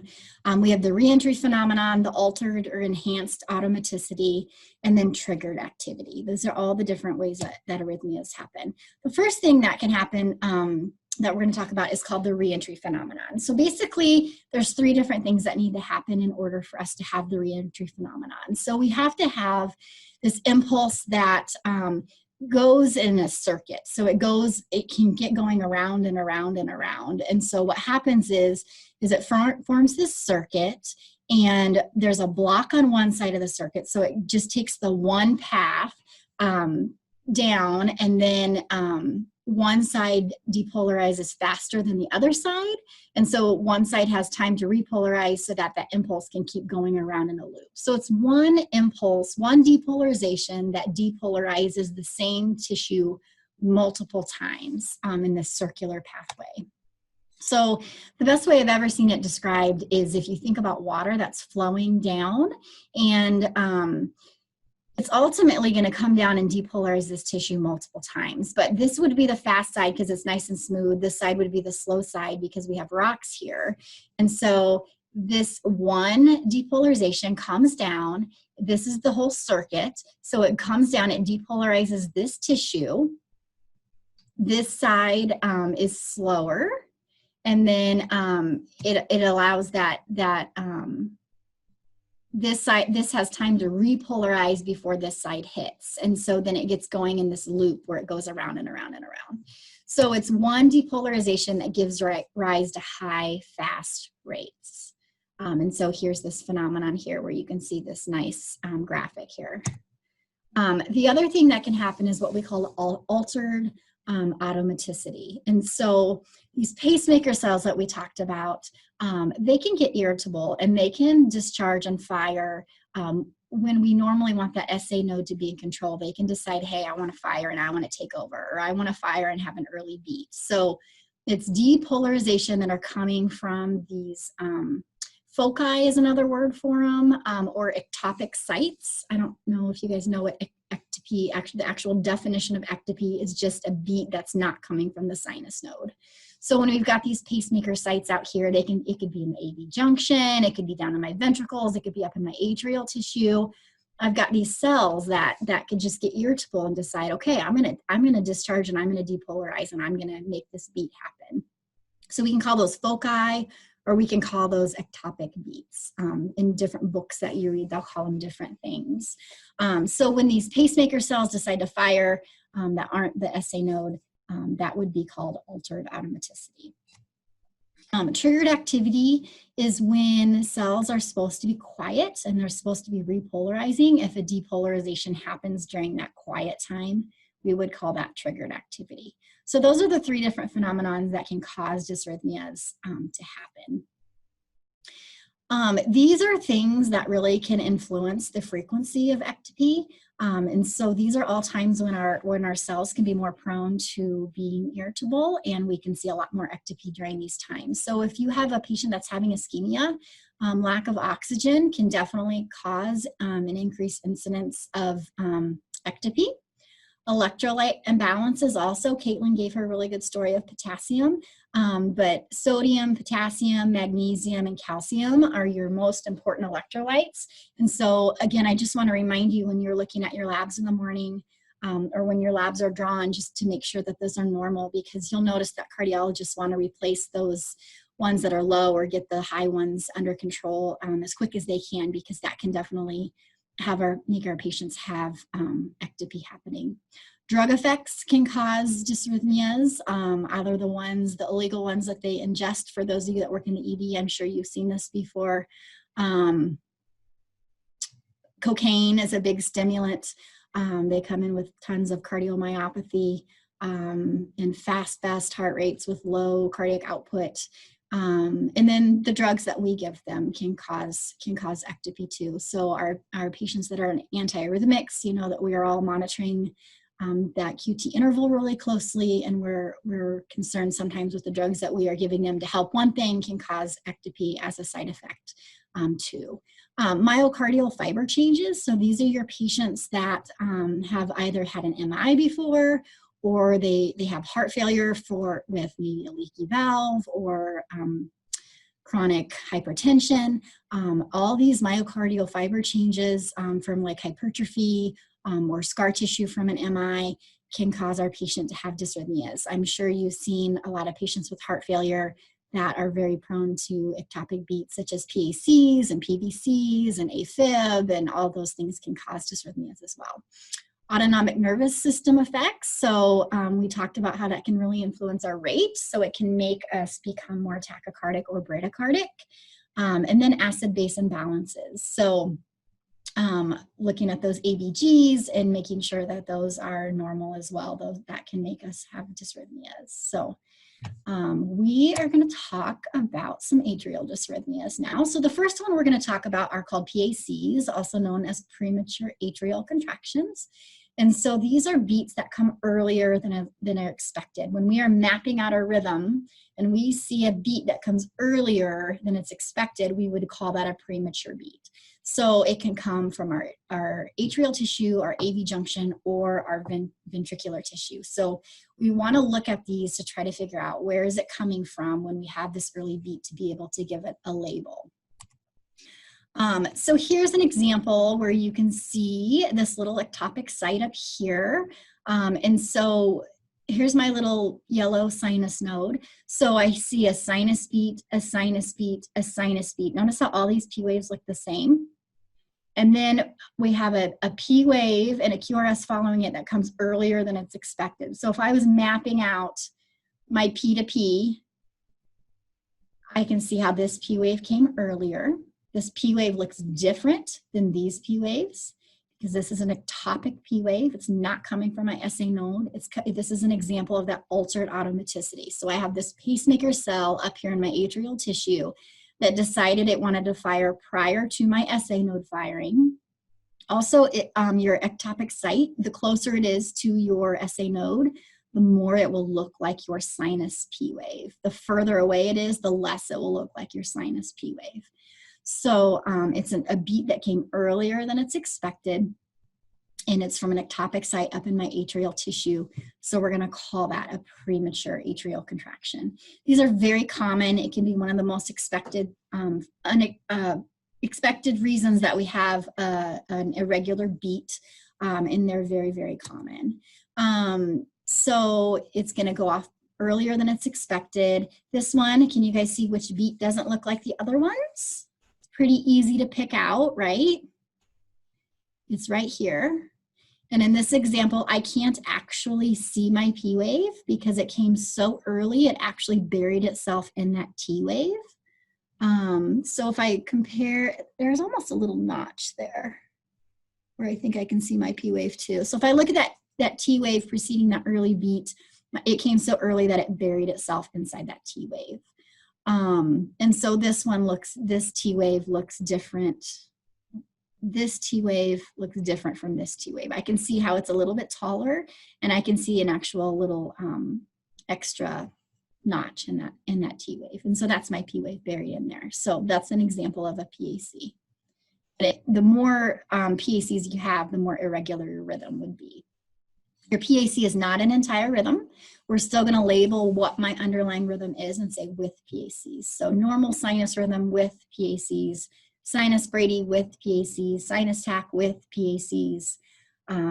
Typically, we don't need to treat it. We definitely want to monitor it because the more frequent you have PACs, the more irritable our heart is, and the more likely we are that it's going to precipitate another rhythm change. So PACs can make us go into ectopic atrial tachycardia, AFib, aflutter. The more frequent we're having these PACs, the more prone we are to flipping into another dysrhythmia. So we want to monitor them. They're nothing to be too terribly concerned about if they're just occasional. Sometimes patients can feel a palpitation. They may be able to feel themselves having them, but just monitor them. But if you're noticing that they're becoming more and more frequent, that might be when you want to let the provider know. These are all reasons that you may see more PACs.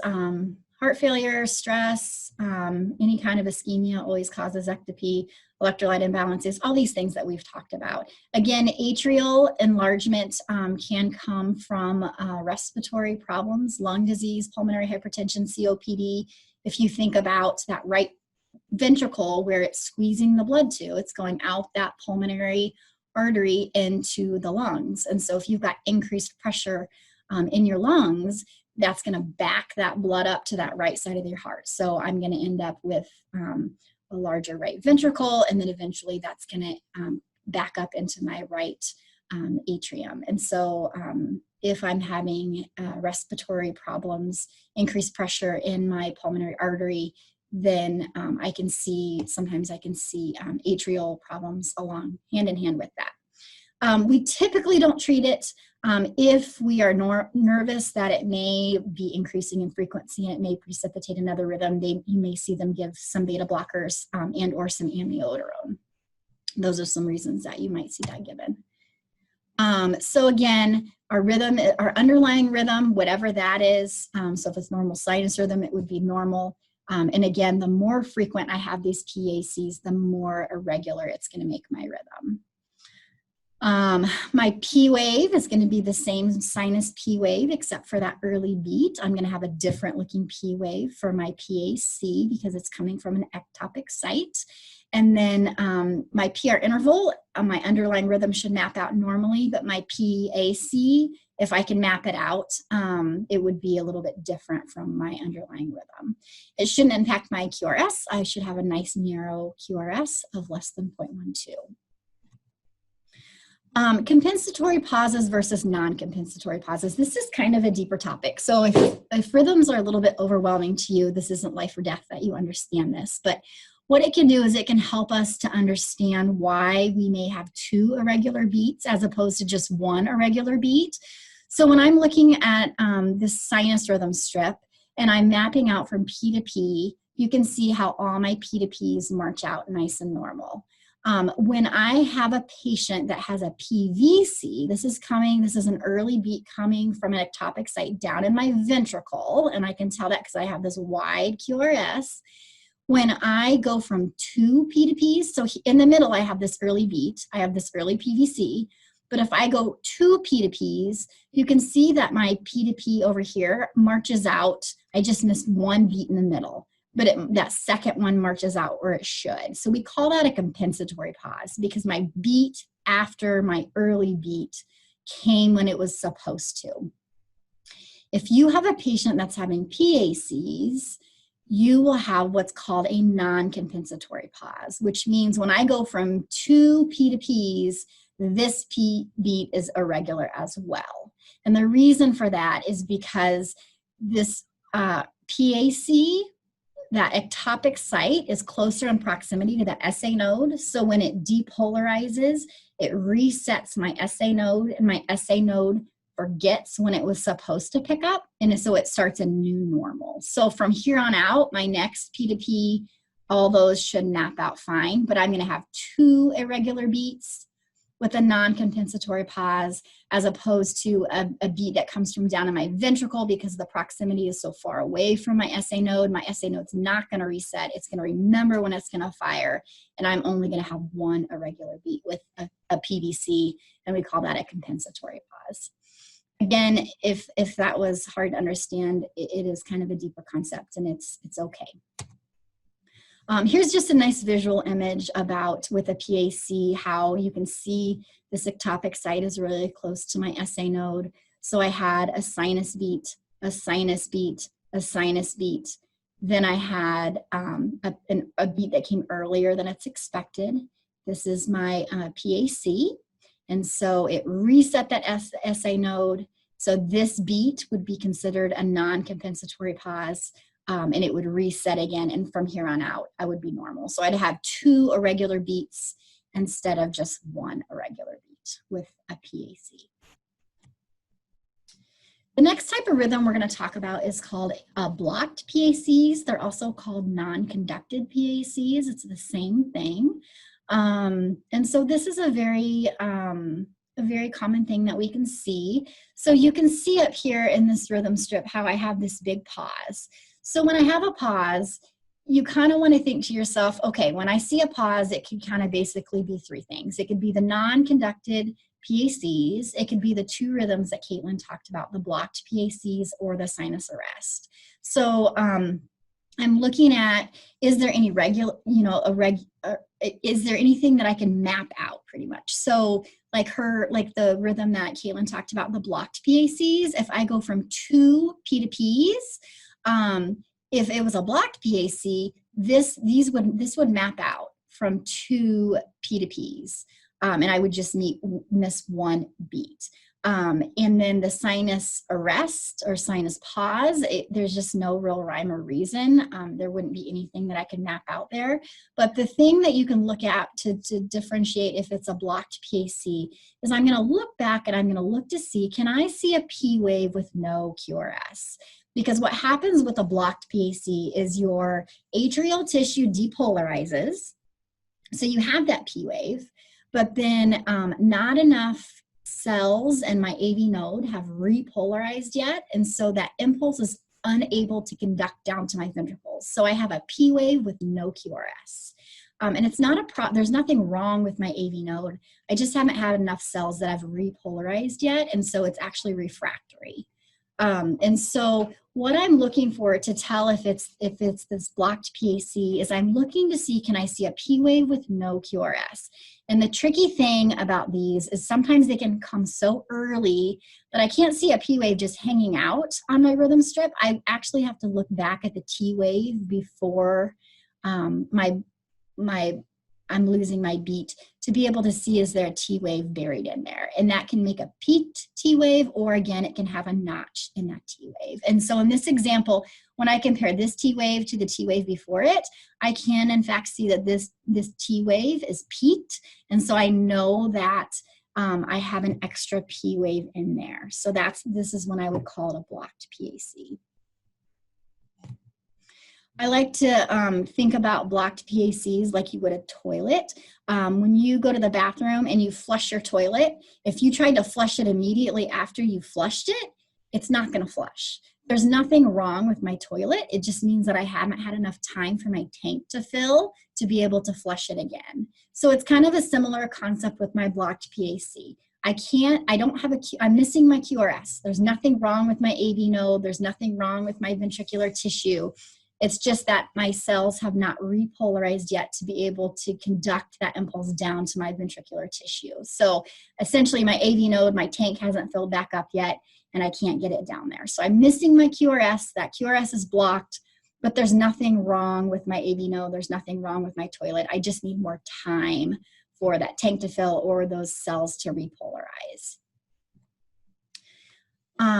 Another rhythm that we're going to talk about is called a wandering atrial pacemaker.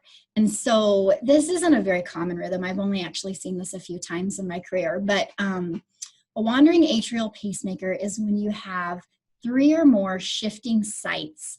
So I'm going to have 3, at least to diagnose this, I have to at least have 3 different looking P waves in one lead. And so can you see me well? So if I'm like, can you see my fist? So if this is my SA node and I have a dominant pacemaker site somewhere down here close to my AV node, I'm going to have this shifting pacemaker site that's going back and forth between my SA node and my AV node. So we have kind of two dominant pacemaker sites, and this, it's just shifting, this depolarization shifting between these two sites. So I'm getting at least 3 different looking P wave morphologies in one lead to diagnose wandering atrial pacemaker. So we have this shifting pacemaker site up in that atrial tissue. And so as I look at these P waves, I can see this one's bifurcated. This one goes down and then it goes up.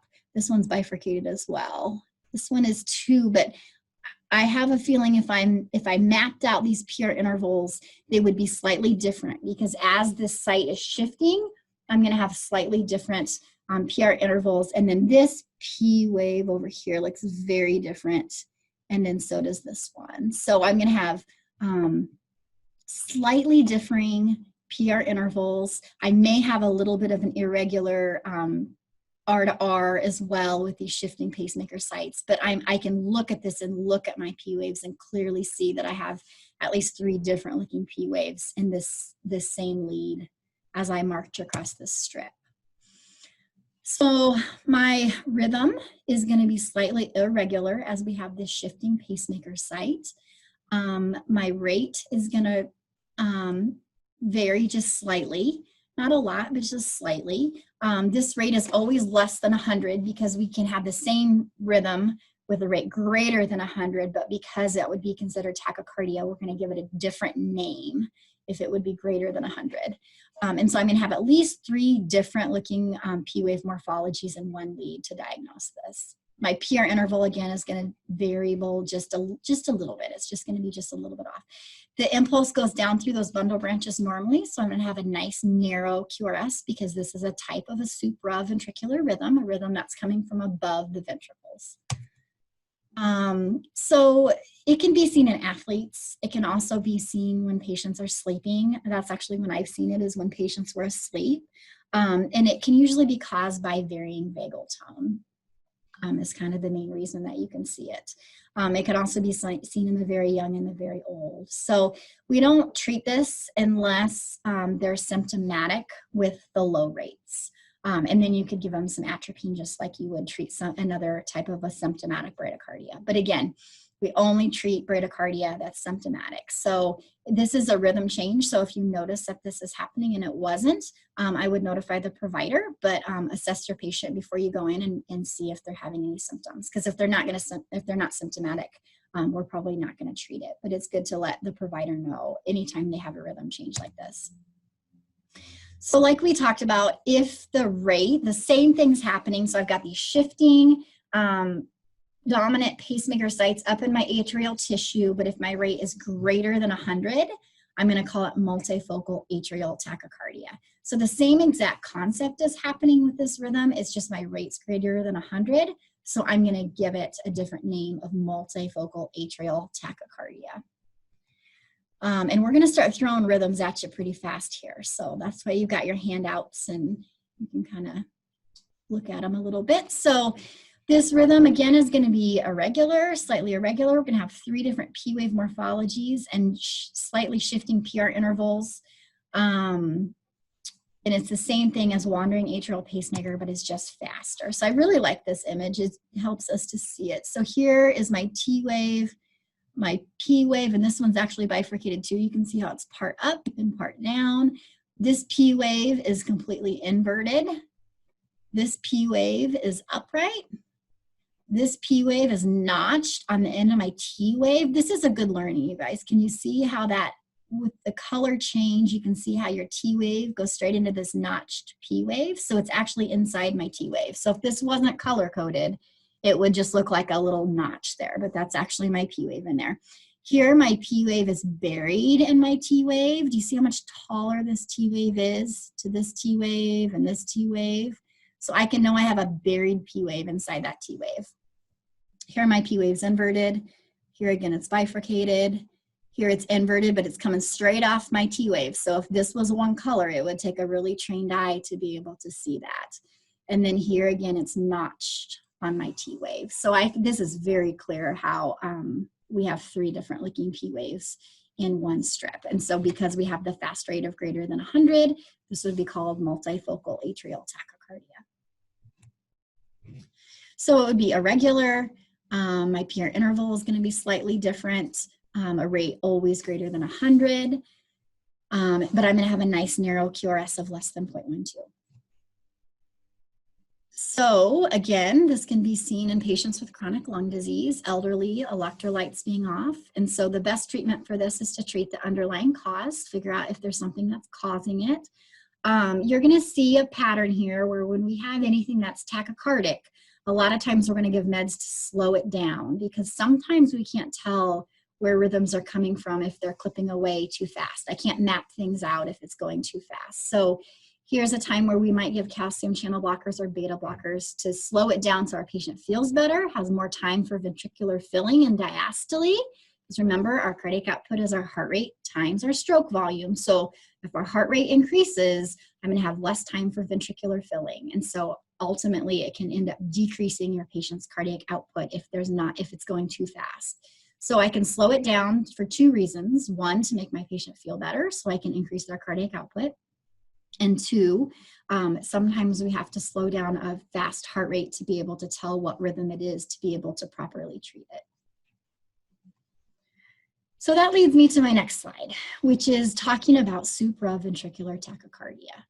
So most of the time when people are talking about supraventricular tachycardia, they're actually referring to this AV nodal reentry tachycardia. So this is where, remember that reentry phenomenon that we talked about? This is where our heart actually uses our AV node actively in this reentry phenomenon, where this impulse is coming from up here in the top and up in my atria. It goes down through that AV node, and it gets going in that circuit around and around that AV node, depolarizing those ventricles multiple times. And so we've got really, really fast heart rates that are happening with this AV nodal reentry tachycardia.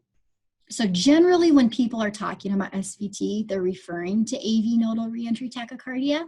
But what I want you guys to understand is that the term supraventricular tachycardia is a very broad umbrella-like term that actually describes all of these rhythms that are in here. All supraventricular tachycardia means is that I have a rhythm that's initiating from above my ventricles and then has a rate that's greater than 100. So all of these rhythms, atrial tachycardia, atrial flutter, multifocal atrial tachycardia, ectopic atrial tachycardia, junctional tachycardia, AFib, sinus tach, and AV nodal reentry tachycardia, those are all examples of supraventricular tachycardia. So sometimes if we have a patient that flips into a rhythm rather quickly, that's a rhythm change, it can be really hard to tell what it is. And so it's okay to say it's SVT, but what I want you to do if that happens and you're calling the doctors, I want you to go into the room, I want you to assess the patient and see how symptomatic they are, check their blood pressure, look at their heart rate, and then when you're calling the provider, just describe to them what you're seeing on the rhythm. And because sometimes it's going to take really them slowing it down and or a cardiologist to get there to do a 12 lead and to be able to determine which type of SVT they're seeing. So call the provider and tell them what I'm seeing. I'm seeing, I can't see a P wave because it's going too fast. I'm seeing a narrow QRS. I'm seeing a wide QRS. Their heart rate is this. This is how they're feeling. This is what their blood pressure is. You know, describe how the patient's doing and what you're actually seeing on the monitor, because it might take some time till we can really tease out what type of a rhythm it is. But with SVT, you would always have that narrow QRS. So here's an example of the AV nodal reentry tachycardia that I told you most people are referring to as SVT. So again, when I'm looking at that rhythm, think about how you would describe that to the physician. If you're looking at that, what would you say if you were calling them on this? And remember, a lot of times you probably heard the term PSVT. That P just stands for paroxysmal. All that means is that it was a sudden onset. And so they can flip out of it as quickly as they flip into it. So you may go, you may see them flip into this. You may go into the room to assess them. And by the time you get to them, they may have flipped out of it already again. But if they just flipped into it, they may flip into it again. It may not be over. So you're definitely going to want to call the provider and tell them about the rhythm change that they had. Hopefully, you've gotten some strips to capture it so that they can look at it. But again, if they're sustaining this, and I'm at the bedside and I'm calling the provider on this, I would describe this as, I can't see a P wave. I could figure out what my rate is. 1, 2, 3, 4, 5, 6, 7, 8, 9, 10, 11, 12, 13, 14, 15, 16, 17, 18, 19. So I've got a rate of 190. I can't see a P wave and I'm seeing a narrow QRS. So obviously this is a type of SVT, but it might be really hard with it clipping away at a rate of 190 to be able to tell what type of an SVT it is. I'm going to probably need to try to get it to slow down before I can tell exactly what it is. So you can see how with a rate of 190, you're not going to have a lot of time for ventricular filling. So this patient's probably going to be pretty symptomatic. It also depends on what their underlying EF is. If you've got a patient that has a really sick heart, that has a low EF, they're going to have a lower threshold for feeling symptomatic with rhythm changes than somebody with a really healthy heart with a EF of 65%. Somebody could tolerate it. And sometimes they'll tolerate it up to a point, and then they kind of crush that threshold and they start going down a little bit too. So again, this is AV nodal reentry tachycardia. So I'm sure you guys have seen this treated before to try to pop them out of it. The one thing about AV nodal reentry tachycardia is it's always, that was another thing I should have said to describe this. It's very regular, and AV nodal reentry tachycardia is very regular. So if you had somebody that was like in AFib, that's not going to be very regular. So that can help you to differentiate between what type of rhythm you think it might be, if it's regular or not, because this type is always very regular. So AV nodal reentry tachycardia, usually greater than 140. Obviously, the faster the rate, the less likely you're going to be able to see that P wave. If I can't see a P wave, I can't measure a PR interval. So usually you'll see on a rhythm strip where we'll write UTD, that just stands for unable to determine. So if I can't see a P wave, I can't measure a PR interval. And again, because the depolarization is originating supraventricular above the ventricles, it can hit both those bundle branches to depolarize those ventricles at the same time. So I'm going to have a nice narrow looking QRS of less than 0.12. All right, so how to treat somebody in AV nodal reentry tachycardia. So this, when you see them do vagal maneuvers, this is something that we absolutely can do, and this really should be our first line intervention. This is the least invasive way to help them pop out of this. And so things like coughing, bearing down, holding their breath, I think stimulating their gag reflex is kind of cruel from the get-go. I've never done that before. So usually coughing or bearing down or holding their breath, telling them to, bear down like they're having a bowel movement. Those are ways to stimulate that vagus nerve. And what that vagus nerve does is it releases acetylcholine, which slows the impulse down at the level of the AV node. So if they're having that reentry phenomenon where the impulse is going around and around and around that AV node, we hope that by slowing down that heart rate, it can pop them out of that reentry phenomenon, and that impulse can start from up in the SA node again and take back over going normally through that depolarization pathway. So this is absolutely something that you can do at the bedside of trying to do one of these vagal maneuvers. More invasive vagal type of stimulating that vagus nerve is carotid sinus pressure. Please do not do this. We only want the mid-levels or the physician providers to do a carotid sinus massage. What the risk is if there's a little piece of plaque that's sitting in this carotid artery and we massage that, we could essentially dislodge that piece of plaque and they could have a stroke, or a TIA. So let the providers do this, but know that you may see this done. Inside the internal carotid arteries, we have baroreceptors. And so this is when you put pressure on those baroreceptors, they sense that increased pressure.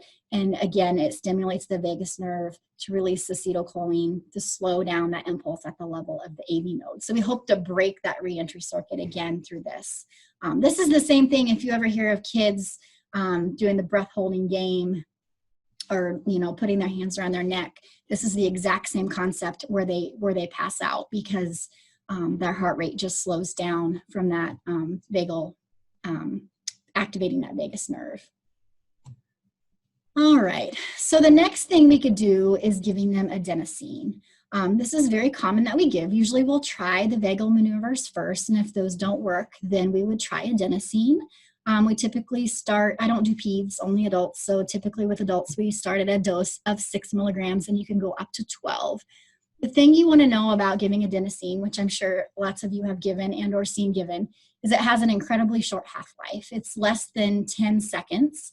And so when we push adenosine, we usually hook it up to a stopcock. So we have the dose on one side of the stopcock and the flush on the other side.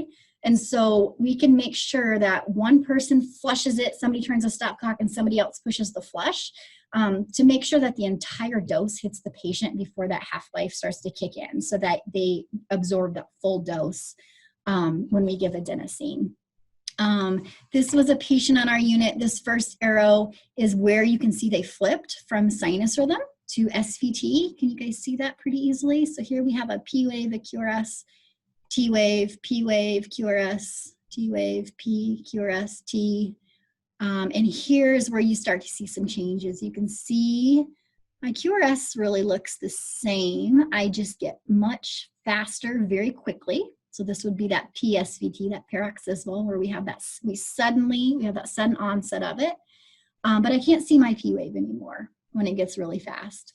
And so this arrow is where we actually push the adenosine. It takes it a couple seconds for it to get to my patient.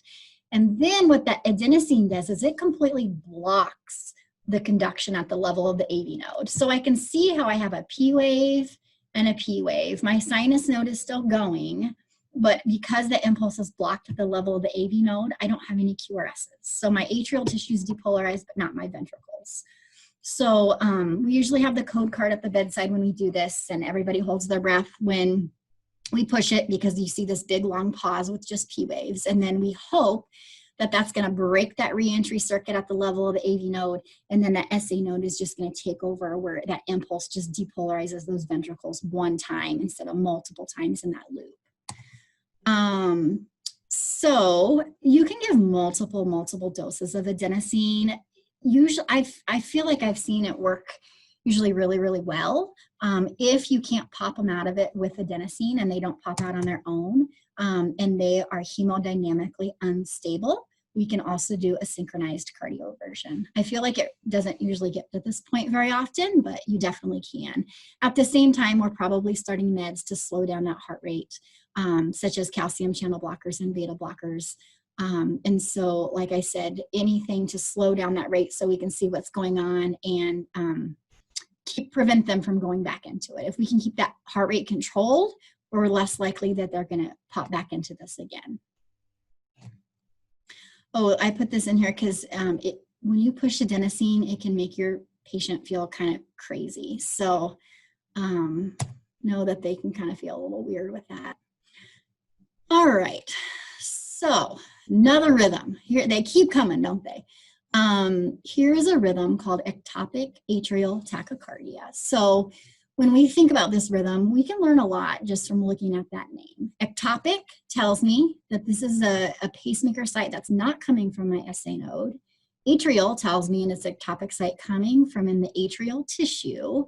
And tachycardia tells me that it's a rate faster than 100. So just from that name alone, we're learning a lot of things about what this rhythm means. So in this example, this little star could potentially be the ectopic site, but it really could be anywhere in the atrial tissue. Again, the closer my ectopic site is to my SA node, the more my ectopic P wave will look like my sinus P wave. It's oftentimes really good to have a normal 12-lead EKG to compare, to be able to look at what is their sinus, their SA node, the P wave coming from their SA node look like, to be able to compare and contrast my ectopic site versus my sinus site. So really what this is if you have a PAC and that ectopic site that caused that PAC to happen, if it takes over that rhythm and sustained it, that's what ectopic atrial tachycardia is. So this is an example of how a PAC can precipitate a dysrhythmia that we sustain. So here we have a sinus beat, a sinus beat. I have one PAC that happens, but then it was just one PAC, and then I go back into my sinus rhythm.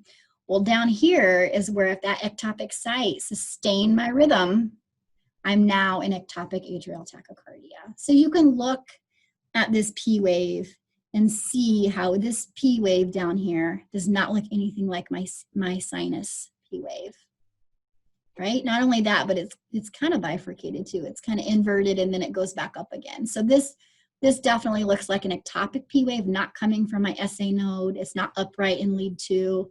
It's inverted and kind of bifurcated, and it looks very different from my sinus node P wave. So again, PACs can trigger our patient to go into EAT. So if you're noticing that they're having more and more PACs, this is where you might want to call the provider and say, hey, I'm really noticing an increased frequency, because we might want to start them on a beta blocker or some amiodarone to prevent them from going into this rhythm. So sinus, sinus, sinus, sinus, boom. If we just had this one beat and then they went back into sinus, it would just be a PAC, but it sustained this rhythm. So now we flipped into ectopic atrial tachycardia. So I'm going to want to assess my patient, and I'm going to want to call the provider and let them know that they went into this rhythm change. This has happened pretty often on our floor. I think I've got overload on strips, but here you can see my patient's in sinus. All of a sudden we flip and we start looking different. I really can't even see that P wave. I think we're going a little too fast to even be able to see that. It looks like it didn't sustain because it looks like they came out of it on their own. But this was a long run of ectopic atrial tachycardia. So again, when we are looking at ectopic atrial tachycardia, we want to compare our new P wave to an old EKG or rhythm strip to be able to differentiate between our ectopic P wave and our sinus P wave. And then we're going to look at those PR intervals. We're going to want to make sure that our rhythm is truly coming from the atrial tissue and nowhere else.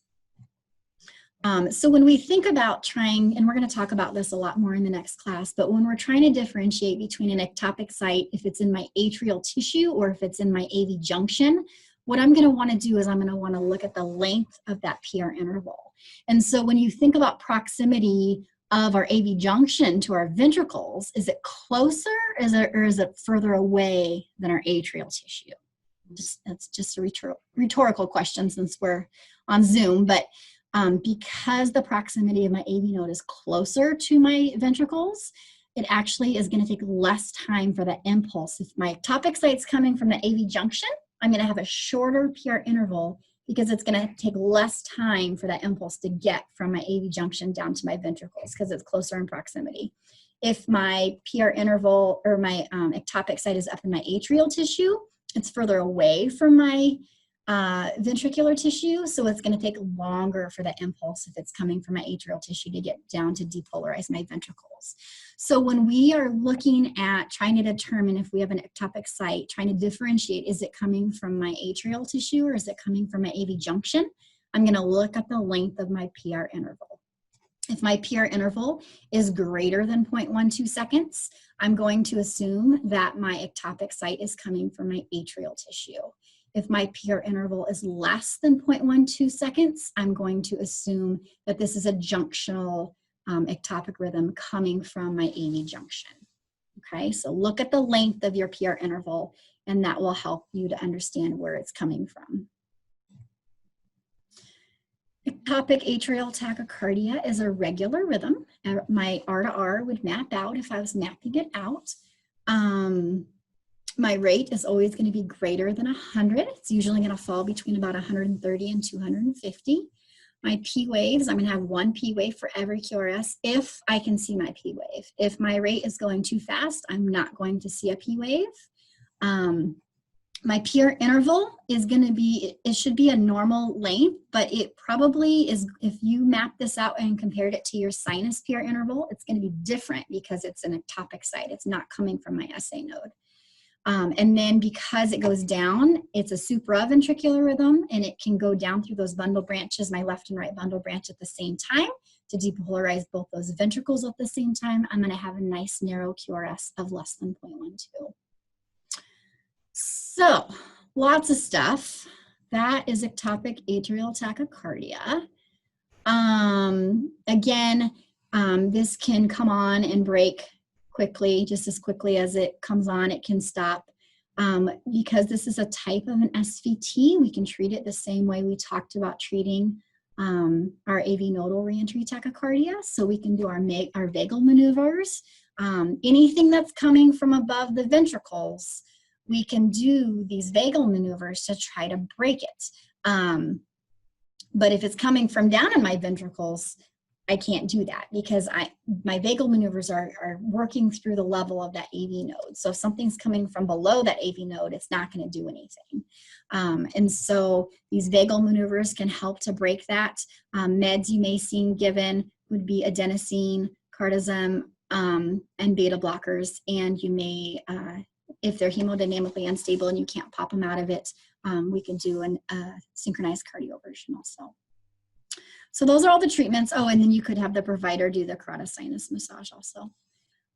Those are all treatments for ectopic atrial tachycardia. All right. Hi, everyone. So we are going to finish our class today covering more atrial rhythms. The rest of our class will be mostly focused on atrial flutter and atrial fibrillation. Before we talk about that, though, I want to talk about Wolff-Parkinson-White syndrome. So what it is it's where the ventricles get impulses early. And so with Wolff-Parkinson-White syndrome, I'll kind of show it on the next slide. There's a little bit better picture, but there's this accessory pathway right here that brings impulses from the atria to the ventricles, and it bypasses the AV node. So the impulse gets to the ventricles early, which means that it can make the ventricles beat a little bit faster. It's due to congenital malformation. This accessory pathway in Wolff-Parkinson-White is called the bundle of Kent. Our rhythm is usually going to be regular unless they're in AFib. This strip right here is an example of intermittent Wolff-Parkinson-White. So we can see this first beat and then the fourth beat here. Do you see how that QRS complex looks a little bit wider? That's because there's the presence of something called a delta wave. And what a delta wave is showing this accessory pathway. So it widens the QRS complex and shortens the PR interval because we're bypassing that AV node. So our PR interval is going to be shorter.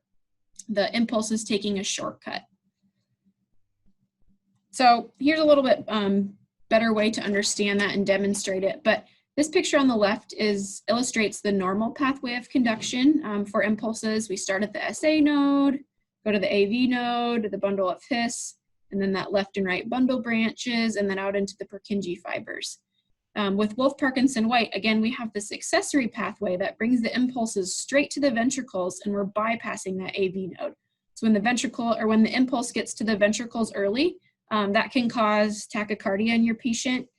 The rates can get really rapid because when the impulse doesn't follow that normal pathway of conduction, the rates can get rapid. So your patient might feel palpitations, they might be anxious or feel weak, have dizziness. We're going to treat with oxygen or try and do those vagal maneuvers like Angie was talking about. Long-term, your patient might need a cardiac ablation, which we'll talk about later, to ablate this accessory pathway. This is atrial flutter, and that's the next rhythm that we're going to talk about. So atrial flutter occurs when there's an ectopic site in the atria, and then these irritable sites in the atria just keep depolarizing. They depolarize at a really rapid rate over and over and over again within the right atrium. So usually our rhythm with atrial flutter is going to be regular, especially the ventricular rate. If we got our calipers and marched everything out, we would see that it's a regular ventricular rate. The actual rate is also going to be dependent on how the AV node is functioning, on the AV conduction ratio. We'll talk about that again in a little bit, but the atrial rate can be quite quick, anywhere from 200 to 400 beats per minute, but our ventricular rate is normal. The AV node acts as a protectant for the ventricles, and so when all of these impulses from the atria, all of these, if you can see my mouse right here, all of these impulses are going to that AV node, it's not going to let all of them through. Our ventricles really can't beat at a rate faster than 180 beats per minute. And so the AV node, again, is going to protect the ventricles and not let all of those impulses through. We're not going to have P waves. Remember that this is atrial activity. It's not activity coming from the SA node. So these kind of sawtooth looking waves, they're called flutter waves. And that's from the atrial activity. We're not going to really be able to determine a PR interval, and our QRS is usually going to be normal and narrow. A common cause of atrial flutter is heart surgery, specifically valvular heart surgery. This tricuspid valve here and the mitral valve between the atria and the ventricles are common causes of atrial flutter. Other causes are hypertension, ischemia, acute MI, heart failure, COPD, hyperthyroidism, or electrolyte imbalances. Chronic atrial flutter is not common. It usually will revert to a normal sinus rhythm or change to an atrial fib spontaneously or with treatment. But with these patients, kind of like with most of our other rhythms, the faster the rate, the more symptomatic they might be. They might feel short of breath, have chest pain, worsening heart failure. This is an animation of atrial flutter. So I'll play it a couple times here, but you can see how those atria are just beating really quite quick. And the ventricle is beating at a seemingly normal rate. It doesn't seem to be beating nearly as fast as the atria are. We can't talk about atrial flutter without talking about conduction ratios. So a conduction ratio kind of tells us how many atrial beats to how many ventricular beats. So if you have a patient and they say, oh, the patient's in atrial flutter with a 2-to-1 conduction ratio, what that means is that there's 2 atrial beats for every 1 ventricular beat. So if your heart rate, or if your atrial rate was 300, then our ventricular rate would be 150, because for every 2 atrial beats, there's 1 ventricular beat. If you were told your patient's in atrial flutter with a 3-to-1 conduction ratio and their atrial rate was 300, then our ventricular rate would be 100, because for every 3 atrial beats, there's 1 ventricular beat. The last rhythm that we will talk about today is atrial fibrillation. If you haven't had a patient with AFib already, you will soon. It's a very, very common dysrhythmia that we see all the time in our patients. So what happens in AFib is, again, there's a disruption of that SA node. And so there's multiple of those reentry circuits in the atria, like Angie was talking about, and they're really fast, and the irregular electrical impulses cause the muscles of the atria just to quiver or fibrillate. So that's what causes these fibrillatory waves here. The problem with the atria just quivering or fibrillating is we lose that atrial kick. So our atria aren't contracting to send blood to the ventricles as well as they would be if it was a normal rhythm. And so we're going to, our stroke volume is going to go down, first of all. And second of all, we're going to have all this blood just sitting in the atria as the atria are quivering. So we're going to lose atrial kick, and we're going to increase the risk of our patient having blood clots, because that blood is just fibrillating as the atria are fibrillating. So the hallmark of atrial fib is it's irregularly irregular. There's really no rhyme or reason when you map out complexes. The rhythm is not regular. The rate isn't usually regular. It's going to depend on the AV conduction again. We'll talk about controlled versus uncontrolled AFib in just a minute. But we're not going to see any P waves. We're just going to see the fibrillation waves between our QRS complexes. We're not going to be able to determine a PR interval, but usually our QRS is normal and narrow. Here's an animation of atrial fibrillation. So when I play this, of course, look at the atria, but look at how quick the ventricle is beating too.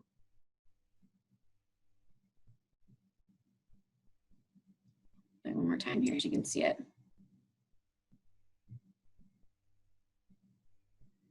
All right. So this slide compares the normal or the electrical pathways of a patient with a normal sinus rhythm and a patient who is in atrial fibrillation. In a patient that has a normal electrical pathway and normal sinus rhythm, our impulse is going to start here at the SA node. It's going to go to the AV node, down to the bundle branches and out to the Purkinje fibers, just like we've talked about.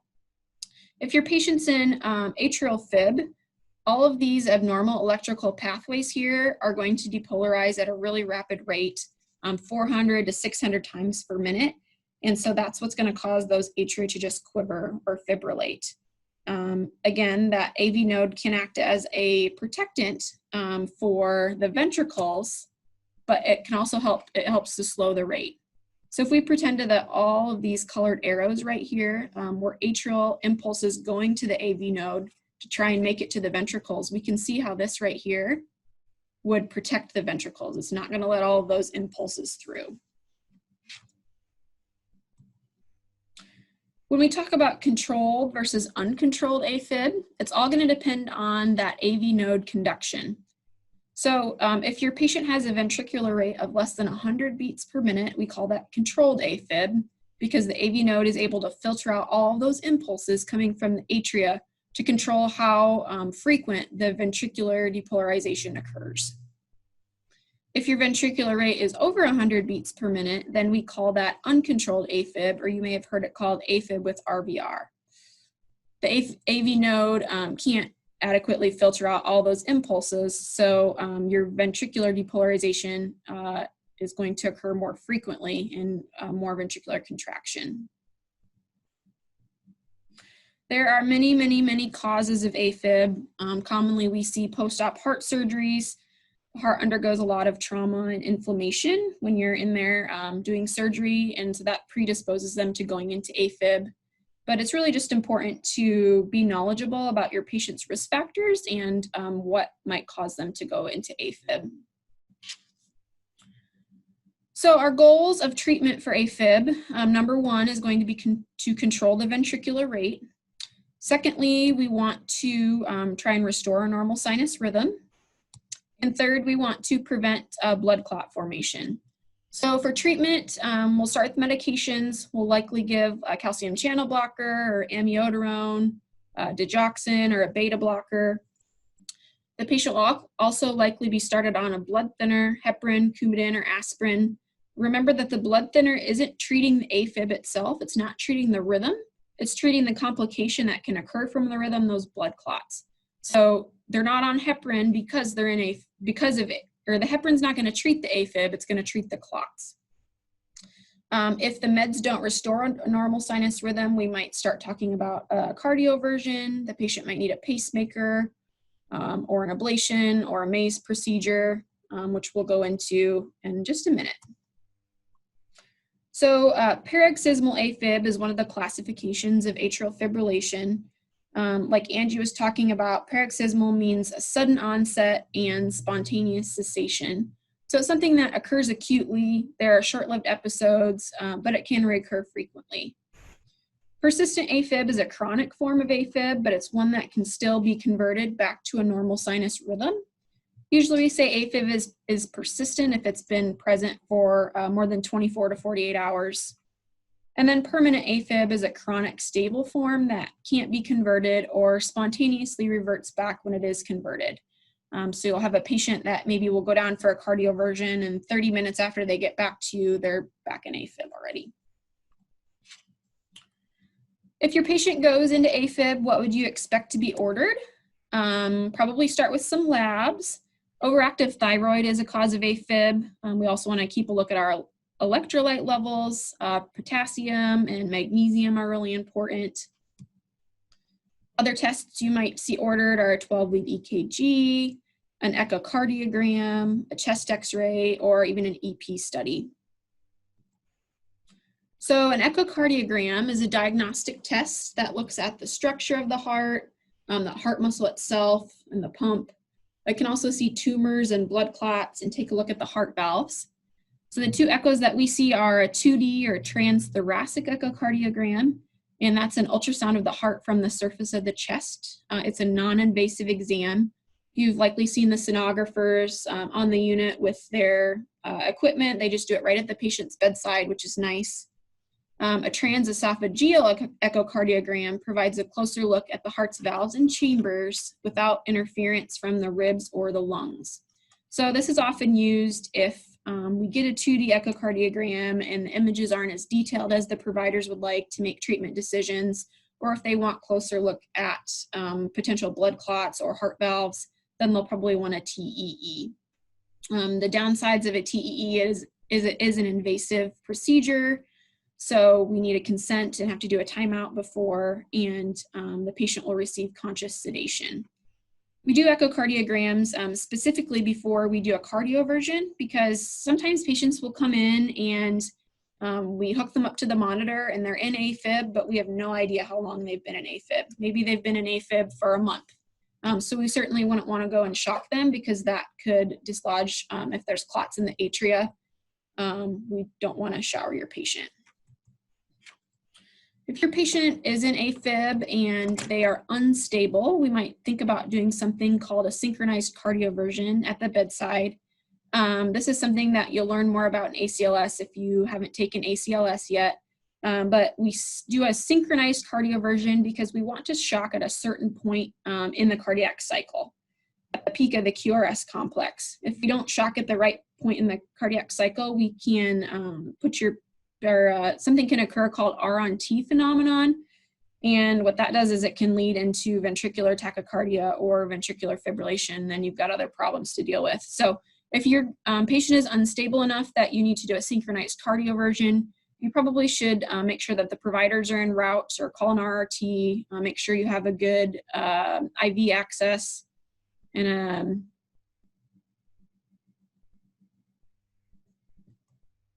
yeah, there we go.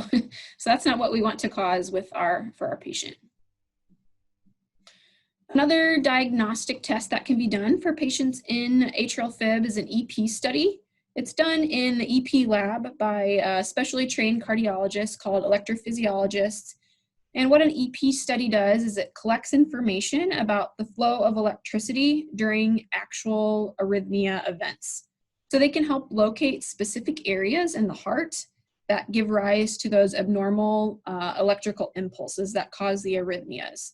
So it's a diagnostic test, so then the providers can go in and do a cardiac ablation. So once they find these sites that are giving rise to the abnormal electrical impulses, they can use energy to destroy the tissue. They can cauterize the tissue or cryoablate the tissue. And the reason they kill off this tissue is because dead tissue cannot repolarize. So we can't recreate arrhythmias if we can't repolarize. Another treatment for atrial fib is a maze procedure.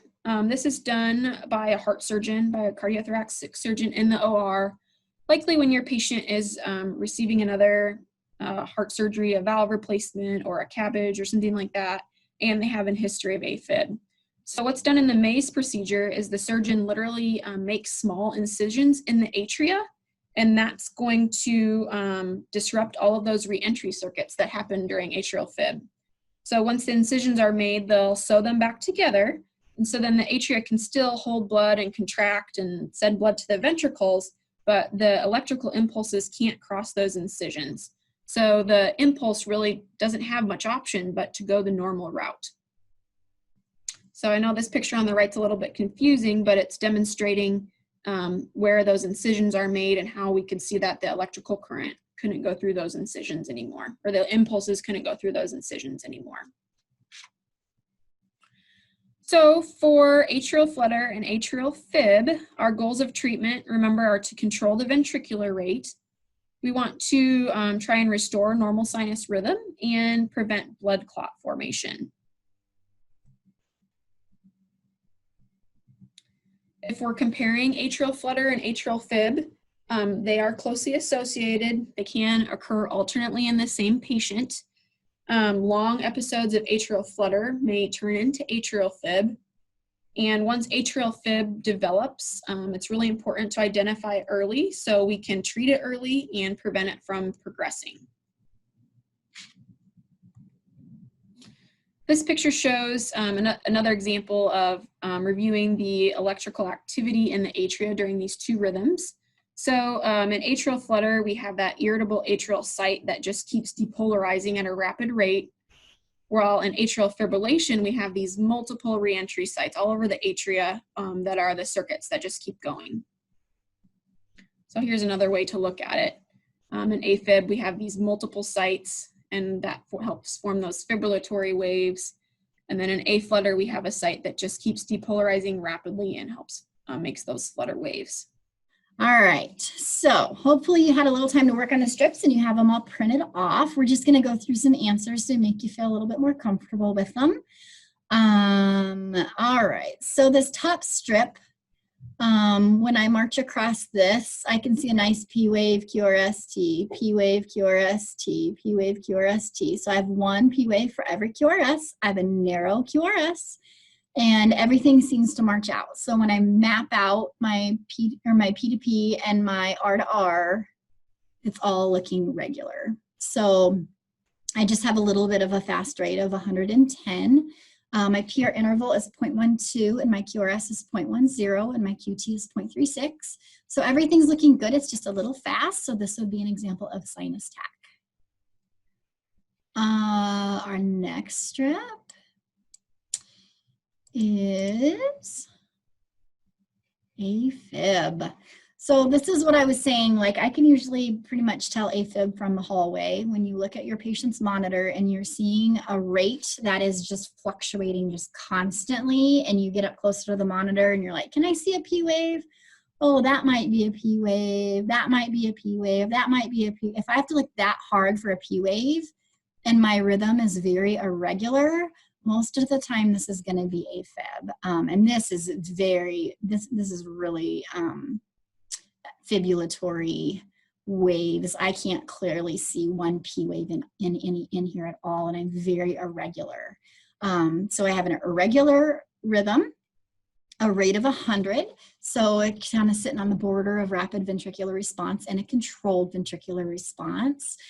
Because I can't clearly see a P wave, my PR interval I'm going to put unable to determine. My QRS is kind of right on the border of 0.12, almost getting a little bit long. QT interval is normal of 0.30. And so really a goal of therapy is to keep them anticoagulated so they don't get a clot. We eventually want to get them back into sinus rhythm, and we want to make sure that that rate is controlled to make them feel better. And here you have your nice flutter waves. And here we have the same conduction ratio all the way across. Ignore that 3 to 1. I actually think this is 4 to 1. So 1, 2, 3, and then there's usually one buried in that QRS. So this would be 4 to 1 conduction all the way across. When you have variable conduction, that's what makes a flutter irregular. But in this example, we have the same conduction ratio all the way across. So we actually have a very regular rate with this rhythm because we're 4 to 1 all the way across. So it's regular. We have a rate of 90. I cannot measure my PR interval because I can't see one P wave. These are just those sawtooth flutter waves that we have. A little bit of a wide QRS at 0.14. This one is really hard to measure, to see that T wave, to be able to measure that QT interval. So I can't measure that either. So this is an example of a flutter.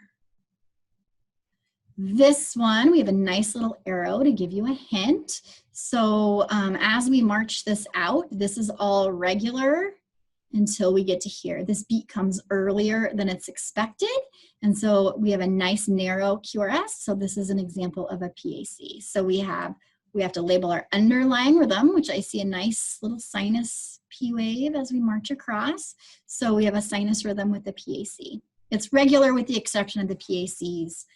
If you wrote irregular, that's fine too, because you do have one irregular beat in there. Obviously, if you had lots high volume of PACs, it would make it much more irregular. Rate of 80, PR interval of my sinus beats are 0.18, and my QRS interval is 0.08, and QT is 0.40. This one, the amplitude's pretty tiny on my P waves. I can still see them, they're just pretty tiny. You could go into your monitor and you could increase the amplitude. I could also look at a different lead, and my V lead, I can see them worse than I can up here in lead 2, but I could pick a different lead. But I can see them, they're just kind of hard to see. Another thing I like to do is, like I said, just map it out. So if I went on where I thought I saw the P waves and just marched it across my whole strip, you can clearly see that it does map out. So that is a P wave in there. It's regular. We have a slow rate of 40. So this is a pretty slow rate. PR interval, it's right on the border of an AV block, first degree AV block. And then a QRS is 0.12, and we have a long QT interval. The QT interval is related to the heart rate. The slower my heart rate, the longer my QT interval gets. So this is giving me a very long QT interval. You can see here as that QT interval gets longer, how much more at risk I am of that early beat falling on the T wave if I had a PAC or a PVC there. So this patient's in sinus bradycardia. I would want to assess my patient, and I would only treat them if they are symptomatic. Okay, so this patient is in sinus tach. It's very regular as I map it across. I do have some pretty peaked P waves. I bet this patient has some respiratory problems going on. We have a little fast rate of 110, PR interval of 0.14, QRS of 0.12, and a QT interval of 0.34. So just a little tacky, but other than that, looks pretty good. Here we can easily see we have a run here in the middle. We have sinus. I can see my P wave, P wave, P wave, my QRS and my T wave, T wave, T wave. I can see my P wave, QRS, and then all of a sudden with this beat I lose it. And I can see how it starts clipping much faster right here. So I want to see how many beats I have in the middle. And this is where Telly may call you and say, hey, they had a 10 beat run of SVT, but this one is a 7 beat run of SVT in the middle, but then it flips back into sinus again and slows back down. So they popped into it and they popped out. So they just had a run. I would still call the doctor and let them know that they had a run if it's a brand new thing that they've never done before. If they've been having runs, I would continue to monitor it. If their runs are getting longer and or more frequent, again, I would call the doctor because they're more likely to flip back into that and then sustain that. So we need to figure out what we can treat and if we need to start them on any new meds to keep them from going into that again. So we had a normal sinus rhythm with a 7 beat run of SVT, and then back to sinus rhythm again.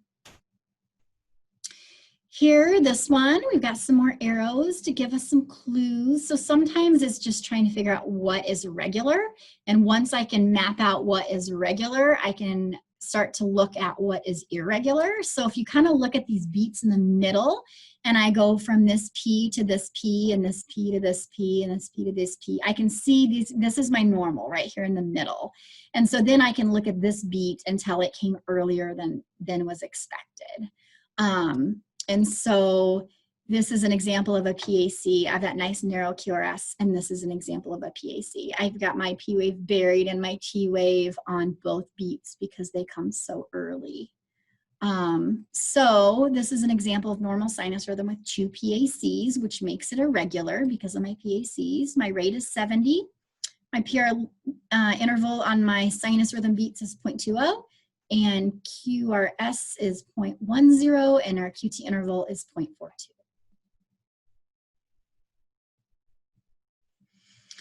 Here we have an example of a patient in a flutter, and this you can clearly see we have variable conduction because this makes it irregular. It looks like in the middle it's kind of regular, but obviously here we have more flutter waves at the beginning, so that does make it irregular. A rate of 80, can't measure my PR interval, QRS 0.08, QT interval 0.32, so we have a flutter there. All right, so here is where we see this long pause. So one of the things we want to do is we want to go back to this T wave preceding the pause to look to see if we have one of those blocked PACs. When I look at this T wave, it looks very similar to this T wave, that one, and that one too. So we have very similar looking T waves, so I don't think this is a blocked PAC. If I map out from two P to Ps, if I go from two P to P, so if I go from this P to P or this P to this P and take that same distance and go over here, I should have had a P wave that came right here if it was a blocked PAC, but I don't. So there's no regularity to it. So it's not like it just dropped one beat. It actually was a sinus arrest because there's no rhyme or reason to when my sinus node stopped firing and then pick back up again.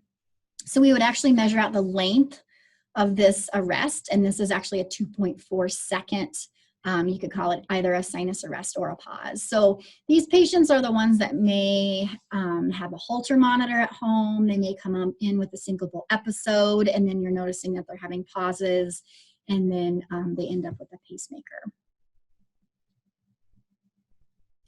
Here is an example of AFib again. I can't look across here and clearly see a P wave. We have lots of fibrillatory atrial activity. It's very irregular as I map it across. And I do have a very fast rate of 140. So AFib with rapid ventricular response, or RVR. Remember, if it's less than 100, we would say AFib with controlled ventricular response. So one of my goals of therapy is going to be able to decrease this patient's heart rate so we have more ventricular filling time and our patient feels a little bit better. So we want to control that rate and hopefully keep them anticoagulated and get them back into sinus rhythm. Here is a lovely sinus rhythm strip, P wave, QRS, T. That is it's kind of getting borderline long QT interval. We have 0.4, it does look a little long. Pure intervals normal at 0.14, QRS 0.10, rate of 60. So sinus rhythm, and it's nice and regular. So here we have another fib. Can't really clearly see a P wave. You can see it's nice and irregular, narrow QRS. So it's irregular with a rate of 90. It's nice and controlled. QT of 0.40, QRS of 0.12, and I can't measure a PR interval because I can't see my P wave. Here, if I go, now this one I had tape across here, so I'm gonna have to go from two P to Ps over here. So if I measure from this P to this P, and I take that length and I go back to where my missed beat is. All right, so when I go from this P to this P, and I go from this P to this P, it's this exact same distance. So I know I just had one dropped beat that fell off. So this would be a sinus rhythm with an SA block. So those transitional cells couldn't get that impulse. My SA node fired, couldn't get that impulse out to that atrial tissue. So I just lost one beat. All right, so here's another example of sinus rhythm with PACs. P wave, QRS, P wave, QRS, P wave, QRS. Look at that T wave. We have a beat that comes earlier than it's expected. If I go from two R to Rs, or I'm sorry, just one R to R, I should have had my QRS fall here. It actually fell here. When I look at this T wave, you can see that it's peaked compared to this T wave. So I have a P wave buried inside here. So here's a PAC, and same thing here. Here's a PAC. This beat came earlier than it's expected. This T wave is taller than this T wave, so I have a P wave buried in there. So makes it, my PACs make it a regular, rate of 80, PR interval 0.20, QRS 0.08, QT interval 0.36. So normal sinus rhythm with PACs.